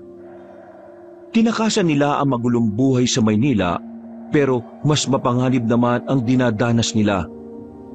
Ganun pa man, sinubukan na lamang ng babae na maging positibo. Kinabukasan ng umaga, kumalat na agad ang nangyari. Nagsilbing babala ang pangyayari sa lahat ng residente. Kaya ang karamihan sa kanila, hindi na muna pinapasok ang mga anak sa eskwelahan. Ganon din naman ang ginawa ni Anita kay Nitoy. Mas pinili niyang manatili na lamang ang kapatid sa kanilang bahay kaysa malagay na naman sa alanganin ng buhay nito. Pasensya ka na, Anita. Kailangan mo makita itong ginagawa namin. Hindi ka ba natatakot sa mga nandito kasi puro patalim ang hawak naming lahat? Hindi naman ako ignorante. Naghahasa din naman ako ng patalim kapag naghihiwa ako ng sibuyas. Kaya ayos lang naman. Nagpunta ako dito kasi meron akong gustong itanong. Oy, bakit? Ano ba itatanong mo? Pwede niyo pa akong turuan na humawak ng pana? Gusto ko makapatay din ng aswang eh. Para naman hindi ko mararamdamang pabigat lang ako kapag kasama niyo ako. Mabuti naman at naisip mo rin yan. Pero dahil gusto mo matuto, wala namang problema. Tuturuan kita ngayon din. Oh, nagkusang loob na si Benjamin ha. Patusin mo na. Minsanan lang yun maging mabait sa ibang tao. Isa lang ang gusto ko sa tinuturuan ko. Ayaw ko na masyado mareklamo. Madali akong mairita sa ganun eh. Hindi na lamang kumontra ang dalaga. Hindi nagtagal ay isinama na rin ni Benjamin ang dalaga. Humarap sila sa malapad na katawan ng puno kung saan naroon ang mabilog na kahoy. Yun ang magsisilbing target nila. Bakit pa nang gusto mo? Bakit ayaw mo nang itak? Hindi ko kasi alam kung kaya ko ba makipagharapan eh. Tumango na lamang si Benjamin. Nang simulan na nila ang pag-aaral sa pag-asinta, hindi naman nahirapan si Benjamin sa dalaga. Marunong makinig ang babae. At kahit hindi pa ito nakakatama sa gitna, masasabi ng binata na kahit papaano may potensyal si Anita sa bagay na yon. 3 oras ang nakalipas, natapos na rin ang pagsasanay nila. Nangalay ang braso ng dalaga at nakaramdam na rin ng gutom. Maraming salamat Benjamin ah. At pasensya na rin pala kung ano man ang mga nasabi ko noong unang beses tayong nakita. Wala yun. Aminado rin naman na mali yung mga sinabi ko. Hindi ko dapat sinisisi ang mga babae na babastos dahil lang maikli ang suot nila. Natutunan ko na ang bagay na yon. At hindi na ganun ang pananaw ko. Mabait ka naman pala eh. Siguro, bawas-bawasan mo na lang yung pagsimangot mo. Mas nakakabata kapag lagi ka nakangiti. Matapos yun, Umuwi sila sa kanila para magpaalam sa lola niya. Halos mangiyak-ngiyak ang matandang babae nang malaman na kasama siya sa sasabak. Sinubukan siyang pigilan na matanda, pero buo na ang kanyang loob. Sasama siya sa mga manunugis para sa ikatatahimik ng kanilang lugar. Paano kung may mangyaring masama sa'yo roon? La, magtiwala lang kayo sa akin. Nag-aral ako kanina kung paano humawak ng pana. Tinuruan ako ni Benjamin. Walang mangyayari masama sa akin hanggat kasama ko sila. Hindi naman kasi natin alam kung anong mangyayari mamaya eh. Kayo na mismo nagsabi na baryo ng mga aswang ang pupuntahan ninyo. Ibig sabihin, marami ang mga naroon. Kakayanin niyo bang lahat yon? Diyos ko, bakit ba ito nangyayari sa atin? Hinawakan ng dalaga ang magkabilang pisngi ng kanyang lola. Ngumiti siya na malapad. Pinapakita niya na handang-handa siya sa mangyayari kahit na ang totoo ay natatakot din siya. La, pinapangako ko, babalik ako dito.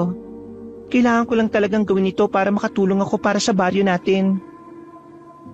Tumangutango na lamang ang matandang babae. Maya-maya pa'y dumating na rin sila Benjamin kasama ang iba pang miyembro ng samahan. Ipinaalam nila ang babae kay Aling Linda. Hindi nagtagal, sinimulan na rin nilang umalis. Makalipas lang ang kalahating oras, nakita na rin ni Anita ang daanan patungo sa sinasabi niyang baryo. Pinangunahan ni Mang Pepe ang paglalakad. Itinuro naman agad ng dalaga kung nasaan ang tamang daan. Maraan silang kumilos nang makita na nga nila ang baryo ng mga aswang. Wala pang nangyayari. Ramdam na ni Anita ang tensyon. Ihandaan niyo mga pana ninyo. Unang atake natin ay mga palaso. Pag naubos, haharapin na natin sila. Kanya-kanyang hugot ng palaso ang mga manunugis. Sumabay na rin sa mga yon si Anita. Pinilit niyang ibanat ang lagayan ng palaso. Itinutok sa isang aswang na medyo malapit. Pagsenyas ni Mang Pepe, sa kanila binitiwan ng palaso. Tumama ang lahat ng palaso ng mga manunugis. Maliban na lamang kay Anita na hindi man lang umabot sa inaasinta niya. Pero hindi siya tumigil hanggat hindi siya nakakatama. Bumunot lang siya ng bumunot. Maya-maya pa, nakasapul na rin siya. Dahil dito, mas lalo siyang ginanahan. Tila tumaas ang kanyang moral. Pakiramdam niya ay isa na siyang ganap na gaya ni Benjamin at David na isang manunugis. Lapit na! Paano ako? Sasamahan kita. Ayi! Nung ayi, sira ulo. Nagsimula ng tumungo ang mga manunugis sa loob ng baryo. Kagaya ng kanilang inaasahan, hindi na mabilang kung ilang aswang ang naroroon. Kahit si Mang Pepe, nahihiwagaan din kung papaanong dumami ng ganun ang mga kalaban nila. At kung papaanong hindi nila natuklasan agad ang lugar na yon. Ganun pa man, pumalag ang mga manunugis kahit mas lamang sa bilang ang mga aswang. Wala silang ipinakitang takot. Kampante sila na kakayanin nila ang mga yon dahil na rin sa kanilang pambihirang kahusayan. Samantala, nakatago lang sa gilid si Anita at Benjamin habang pasimpleng pinapana ang mga aswang. Mag-iingat ka, baka matamaan mo yung mga kakampi natin. Kaya nga ako nahihirapan kasi labo-labo na eh. Teka, wala bang makakalapit na aswang dito sa atin? Huwag mong intindihin yun. Ako na ang bahalang magbantay. Bakit mo ba kasi ako sinasamahan? Ayaw mo ba? Gusto. Hindi ko kaya mag-isa eh. Iyon naman pala eh. Dami mo pang dinadaldal. Sa pagpapatuloy ng labanan, ay dihado na ang mga aswang. Wala pang nababawas sa hanay ng mga manunugis. Samantalang sa mga aswang ay halos nangangalahati na. Isa sa naging kalamangan nila ay ang mga pangkaraniwang aswang lang ang naroroon. Lipat tayo ng pwesto. Ha? Anong ha? Bingi ka ba? Lipat tayo ng pwesto. Nagmamadaling tumayo ang babae. Tumakbo sila papunta sa kabilang gilid ng baryo. Kakaunti na lang ang palaso ni Anita. Pero dadalawang aswang pa lang ang natatamaan niya. Ang ibang palaso ay kung saan-saan pa napupunta. Gamitin mo yung tinuro ko sa'yo kanina. Pambira ka naman, oh. Ang sakit na ng braso ko eh. Hindi ka pwedeng sumabak sa ganito kung mas marami ka pang reklamo kaysa napatay na aswang. Ang ingay mo kasi eh. Manahimik ka para makafocus ako. Nanahimik na ang binata ng mga sandaling yon. Itinoon na lamang din ng dalaga ang kanyang atensyon sa mga aswang. Pero kalaunan, naubusan na rin siya ng palaso. Sa kasamaang palad, wala na siyang tinamaan. Mabuti na lamang ay nakakalamang na sa laban ng mga kasama niya. Ano nang gagawin ko? Wala na akong palaso. Eh di umuwi ka na. Ha? Wala ka nang gagawin dito eh. Umuwi ka na. Ihatid na kita. Tara na. Seryoso ka ba? Oo, mapapahama ka lang dito. Kapag nakita ka pa ng mga aswang eh, baka ikaw pa unahin nila. Tara na. Kaya na nila yung mga yan. Hinawakan na siya ni Benjamin sa kamay at hinila na siya paalis sa lugar. Pero hindi pa man sila nakakalayo, bigla na lang may humarang sa kanila. Nanlaki ang mga mata ni Benjamin. Kahit yun ang unang pagkakataon na nakaharap niya ang matandang aswang, malakas ang kutob niya na yun ang pinuno ng baryo ng mga aswang. Mukhang mauwi na yata kayo, iho, ha? Sino ka? Aswang ka rin, no? Bakit bang hilig niyong humarang sa daan? Anita, huwag ka magsalita. Yan ang pinuno ng mga aswang. Pinuno? Kusang nagtindigan ng balahibo ng dalaga na mapagtanto yun. Nagtago siya kaagad sa likuran ni Benji. Nanlalamig ang kanyang palad dahil sa takot. Tuwang-tuwa siguro ang mga kasamaan mo dahil pinagpapapaslang lang nila mga walang kwentang kalahi ko. Pero alam mo ba kung anong kakaiba sa nangyayari ngayon? May gagamitin ako para bumagsak ang mga manunugis. Anong binabalak mo? Gusto mo malaman? Nabigla na lamang si Benji nang biglang tumalon ng mataas si Mang Efren. Napunta ito sa likuran nila. Walang kahirap-hirap na hinablot ang babaeng si Anita. Pagkatapos, sinipa nito ng malakas si Benjamin. Tumilapon ang lalaki. Si Anita naman ay sinuntok na matanda sa sikmura na agad din namang nawala ng malay. Ito ang plano ko. Ang papiliin kayo sa tatlo. Susubukan pa sana habulin ni Benjamin si Mang Efren pero inilabas na nito ang malapad na pakpak at agad na umalis. Dala-dala ang babaeng si Anita na walang kaalam-alam sa mga nangyayari. Nagising na lamang siya nang marinig na niya ang tinig ng kanyang lola at ang kanyang kapatid. Pagtingin niya sa gilid, nakita niyang nakagapos ang bata at matandang babae sa haligi. Nitoy, Lola, sino? Bakit kayo nakagapos? Ikaw rin, Ti. Ano nangyari? Nakagapos ka rin. Ano mangyayari sa atin? Pinagsama-sama ko na kayong tatlo sa mismong bahay ninyo. Huwag kayong mag-alala. Maya-maya lang, may darating na rin dito para iligtas kayo. Ang kaso nga lang, kailangan nilang mamili sa inyong tatlo kung sino lang ang pwedeng iligtas. O pwede rin namang buhay ninyo kapalit ng buhay nila. Ano pa rito? Wala kami kinalaman sa alitan ninyo. Oops! Huwag kang ganyan. Nakita kita kanina na may hawak ang pala. Dalawa nga lang ang tinamaan mo. Tapos, naubos na yung palaso mo nang wala kang napala. Kung sino ka man, nagmamakawa ko sa inyo na huwag nyo na kaming idamay pa. Mga simpleng tao lang naman kami. Ang kaso, hindi ako magdedesisyon kung pakakawalan ko kayo o hindi. Hintayin na lang natin sila. Mamaya naman siguro narito na rin sila. Magsisimula na rin ang magandang palabas. Gagawin niyo sa baryong to. Bakit gustong-gusto niyong sakupin? Oh, akala ko ba wala kayong kinalaman? Bakit mo alam ang bagay na yan? Ikaw masyado ka maraming nalalaman Oras na yata para tumikom ang bibig mo habang buhay. Hindi ko alam kung anong pinagmulan ng mga pinaglalaban niyo. Pero hindi tama na idamay niyo ang mga taong walang kaalam-alam. Kung may problema kayo, Wala kang karapatang magsalita. Dahil ang alam mo lang ay ang mga kwentong naririnig mo. Nasabihin ko sa iyo, ang baryong ito ay dating baryo ng mga aswang. Inagaw lang sa amin ito ng mga sinaunang albularyo at manunugis. Ngayon, wala na sila rito. Babawiin ko na kung ano man ang totoong sa amin. masama ka, mad ka, hindi ka mapapatawad ni Lord. Hoy, Bata, huwag ka maingay ha. Kasi alam mo, nangangain ako ng batang maingay.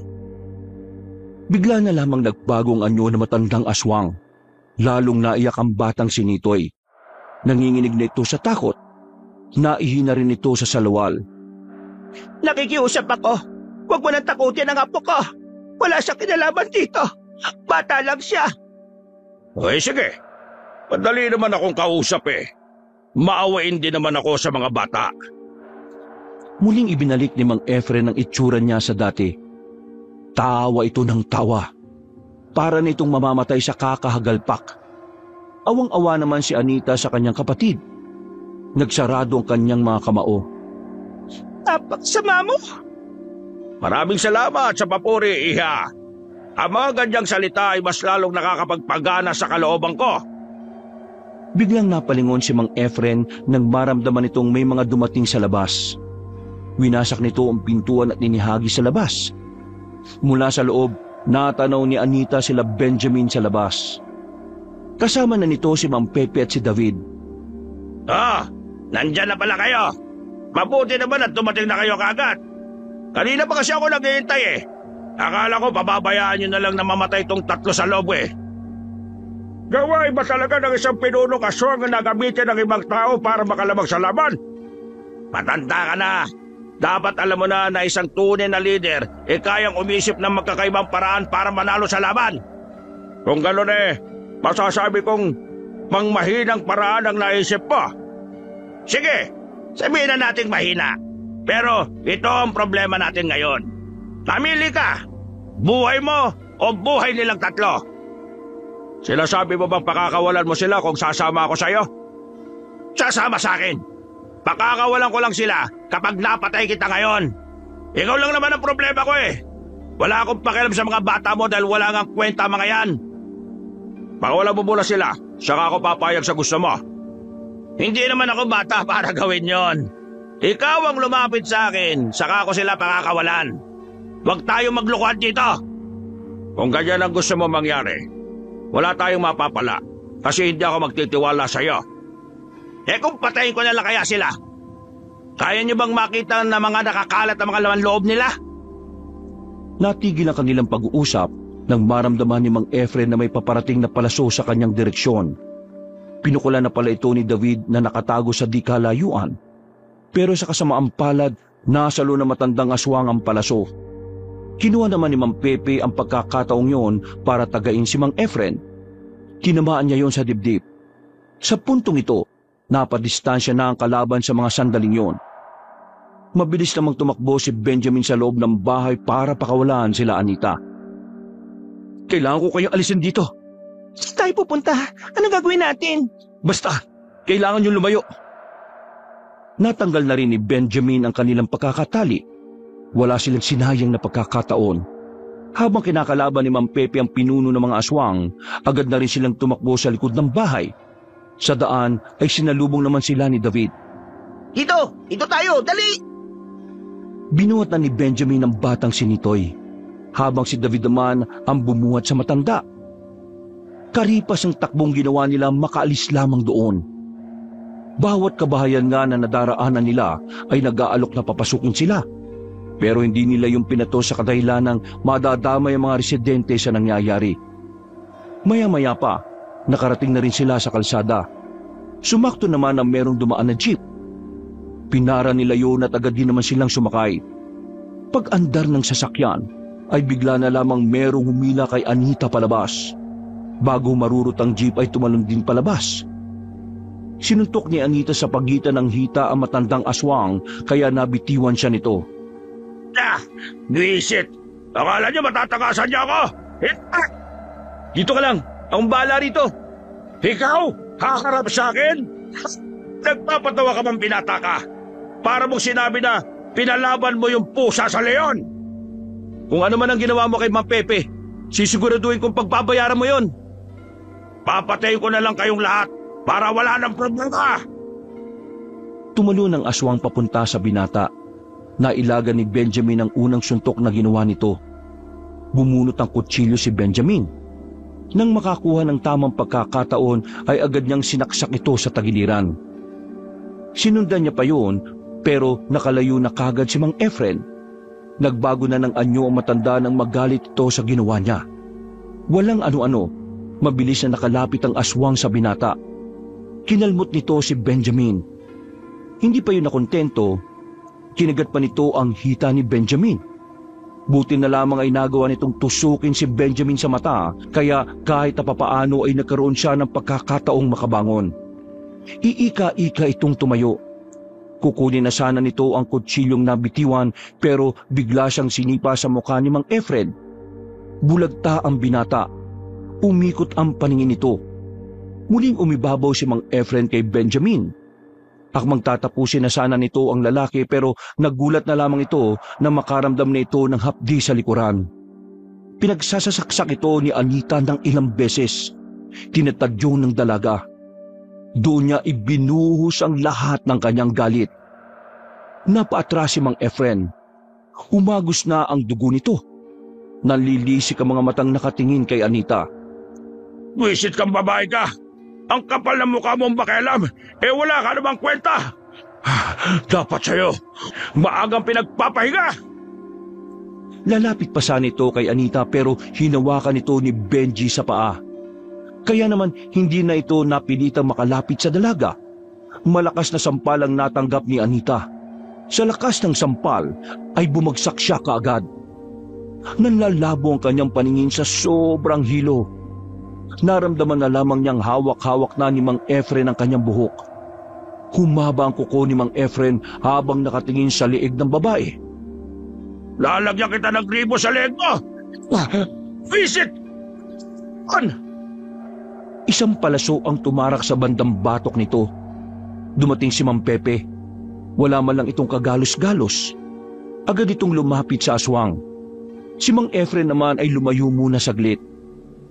Bakit ba sa tuwing gusto ko ng pumaslang saka may humahad lang? Balas na ako sa inyo, ha? Kanina pa tumatakas ang dugo ko? Akala ko ba malakas ka? Bakit mas sinabol mo pang mahihina kaysa harapin ako? Nakakatamad kang kalaban Mas marami pa tayong pinag-uusapan kaysa magpatayan.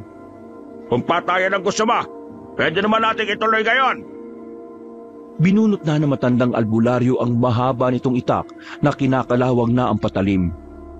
Umorma na si Mang Pepe. Napangiti na lamang si Benjamin nang makita yon.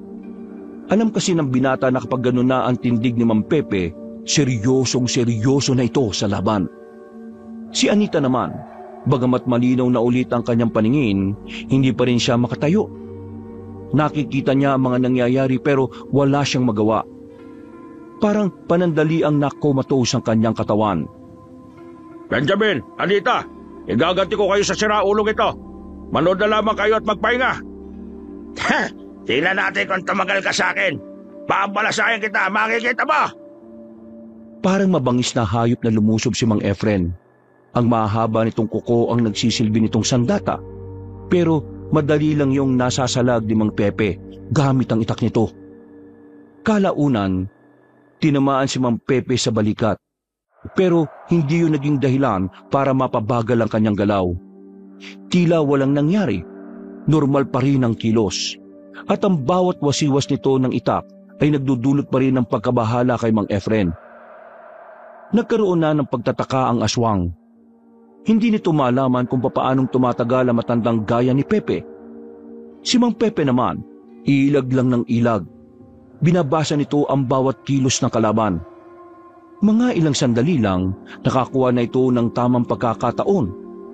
Isang malakas na hataw ng itak ang ginawa nito sa tagiliran ni Mang Efren. At dahil dito, tila natigilan ng aswang.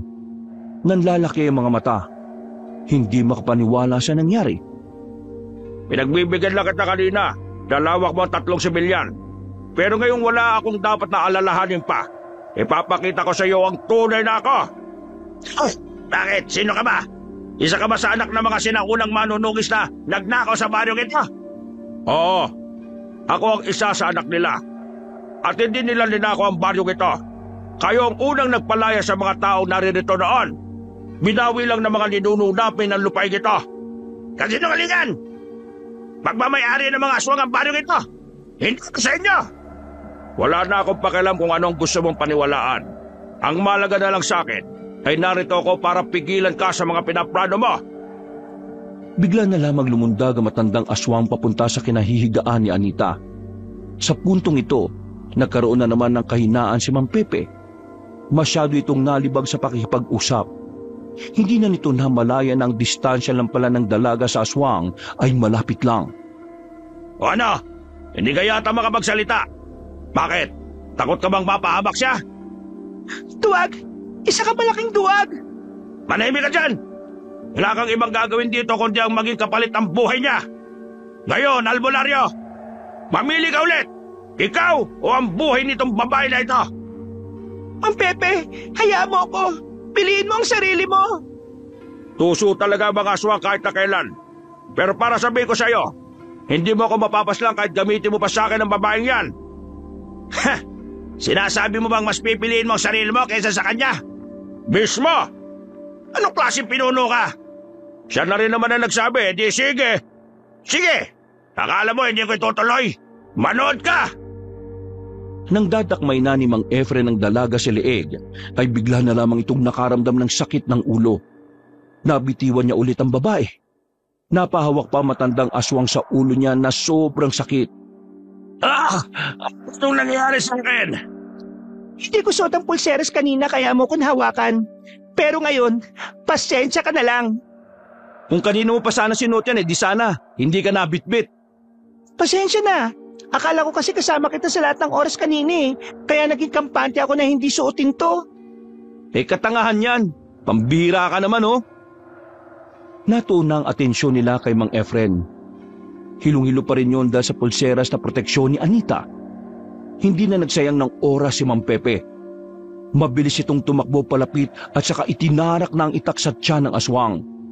Pero nagawa pang makapalag ni Mang Efren. Hinawakan nito si Mang Pepe sa balikat. Pinisil nito ng madiin ang parting yon. At sa puntong ito, nakaramdam na rin ng sakit ang albularyo. Hindi ako papayag na ako lang ang mamamatay. Isasama kitang sa ka. Panaginip ka ng gising. Mauna ka na ron. Sa langit ang destinasyon ka. Buong puwersang mas ibinao ni Mang Pepe ang itak. Paghugot niya, tumagas ang dugo mula roon. At kahit natakpan nito ng malapad nitong palad ang tama nito, malakas pa rin bumubulwak ang pulang likido. Totoo ba ito? Totoo bang natalo mo ako? Anong nangyari? Hindi ka pa nananaginip. Lahat ng nararamdaman mo ngayon ay totoo. At lahat ng yan ay dahil sa kasamaan mo. Hindi ako papayag na hindi makabawi sa baryong ito. Kalaban ako hanggang sa... Natapa na ang matandang aswang. Sinusubukan nitong makabangon pero kapag naitutukod na nito ang isang tuhod ay muli itong bumabagsak. Maya-maya lang din ay nalagutan na rin ng hininga ang pinuno ng mga aswang. Benjamin, Anita, natalo na natin siya. Magaling ang ginawa niyong katapangan, lalong-lalo ka na, Anita. Masyado mo kong pinahaga ngayon. Mang Pepe, yung katawan ko, bakit hindi ko maigalaw? Huwag ka mag-alala, akong bahala sa'yo. May babalik ko rin ang lakas mo. Benjamin, kaya mo pa bang tumayo? Oho, ako nang bahala kay Anita. Ako na hong bubuhat. Pabalik na mga kasamahan natin. Pagbalik nila, ideklara na natin ang pagkapanalo natin mga manunugis. At susunugin natin ang lahat ng mga bangkay ng mga aswang. Matapos ang laban na yon, agad na dinala si Anita sa bahay ni Mang Pepe. Mayroong mga pinainom sa kanyang halamang gamot. Mga likidong nagbabalik umano ng mga enerhiyang nawala. O mga lakas ng ugat na naapektuhan dahil sa pagkakaalog ng ulo. Umaga na nang maging maayos ang pakiramdam ng dalaga. Nakabalik na rin ang kanyang lola at kapatid. Po, anong nangyari? Ayos ka na ba? Ayos lang ako. Nasaan si Nitoy? Bakit hindi niyo kasama? Naroon, kasama ni David. Pinakain ko na muna kasi gutom na raw siya mahusay po ba ako? Diyos ko naman, oo naman. Muntik-muntikan ka na nga mamatay Mabuti naman at nagkamalay ka na pala. Naigagalaw mo naman na maayos ang katawan mo. Opo, Maraming salamat po sa inyo. Salamat naman sa Diyos kung ganon. Magaling ang ginawa mo, Anita. Hindi ka naman manunugis pero pinakita mong kaya mo rin protektahan ang pamilya mo at ang ibang tao. Napangiti na lamang na malapad ang babae. Tinulungan na lamang siyang makabangon ni Benjamin at saka sabay na rin silang lumabas para mag-agahan. Sa mga sumunod na araw, unti-unti na rin naging maayos ang kanyang pakiramdam. Hindi na niya nararamdaman ang hilo. Kinakaya na rin niyang pumasok sa ekstrang trabaho. Matapos ang madugong labanan sa pagitan ng mga manunugi sa Taswang, naging panatag na rin ang kalooban ng mga tao. Mas naging maayos na rin ang pagtulog ng lahat. Wala nang pagkabahala sa gabi. Nadadaanan na rin ang karaniwang daanan ng mga batang pumapasok sa eskwelahan. Sa kabila ng mga nangyari, mas pinili pa rin ni Anita na mamuhay bilang simpleng babae. Mas gusto niya ng buhay na payapa at ang tanging iniisip lamang ay ang kanyang pamilya. Ganun pa man, naging parte na rin ng buhay niya sila Benjamin. Mas lumalim ang kanilang samahan at pamilya na rin ang naging turingan. Hindi pa man tuluyang umuunlad ang kanilang buhay, pero masaya pa rin si Anita dahil kasama niya ang kanyang lola at kapatid sa lugar na tahimik, payapa at napupuno lamang ng pagmamahal. Kontento na siya sa bagay na yon at wala na siyang mahihiling pa kundi ang kaligtasan at kapayapaan ng kanyang mga minamahal. Wakas,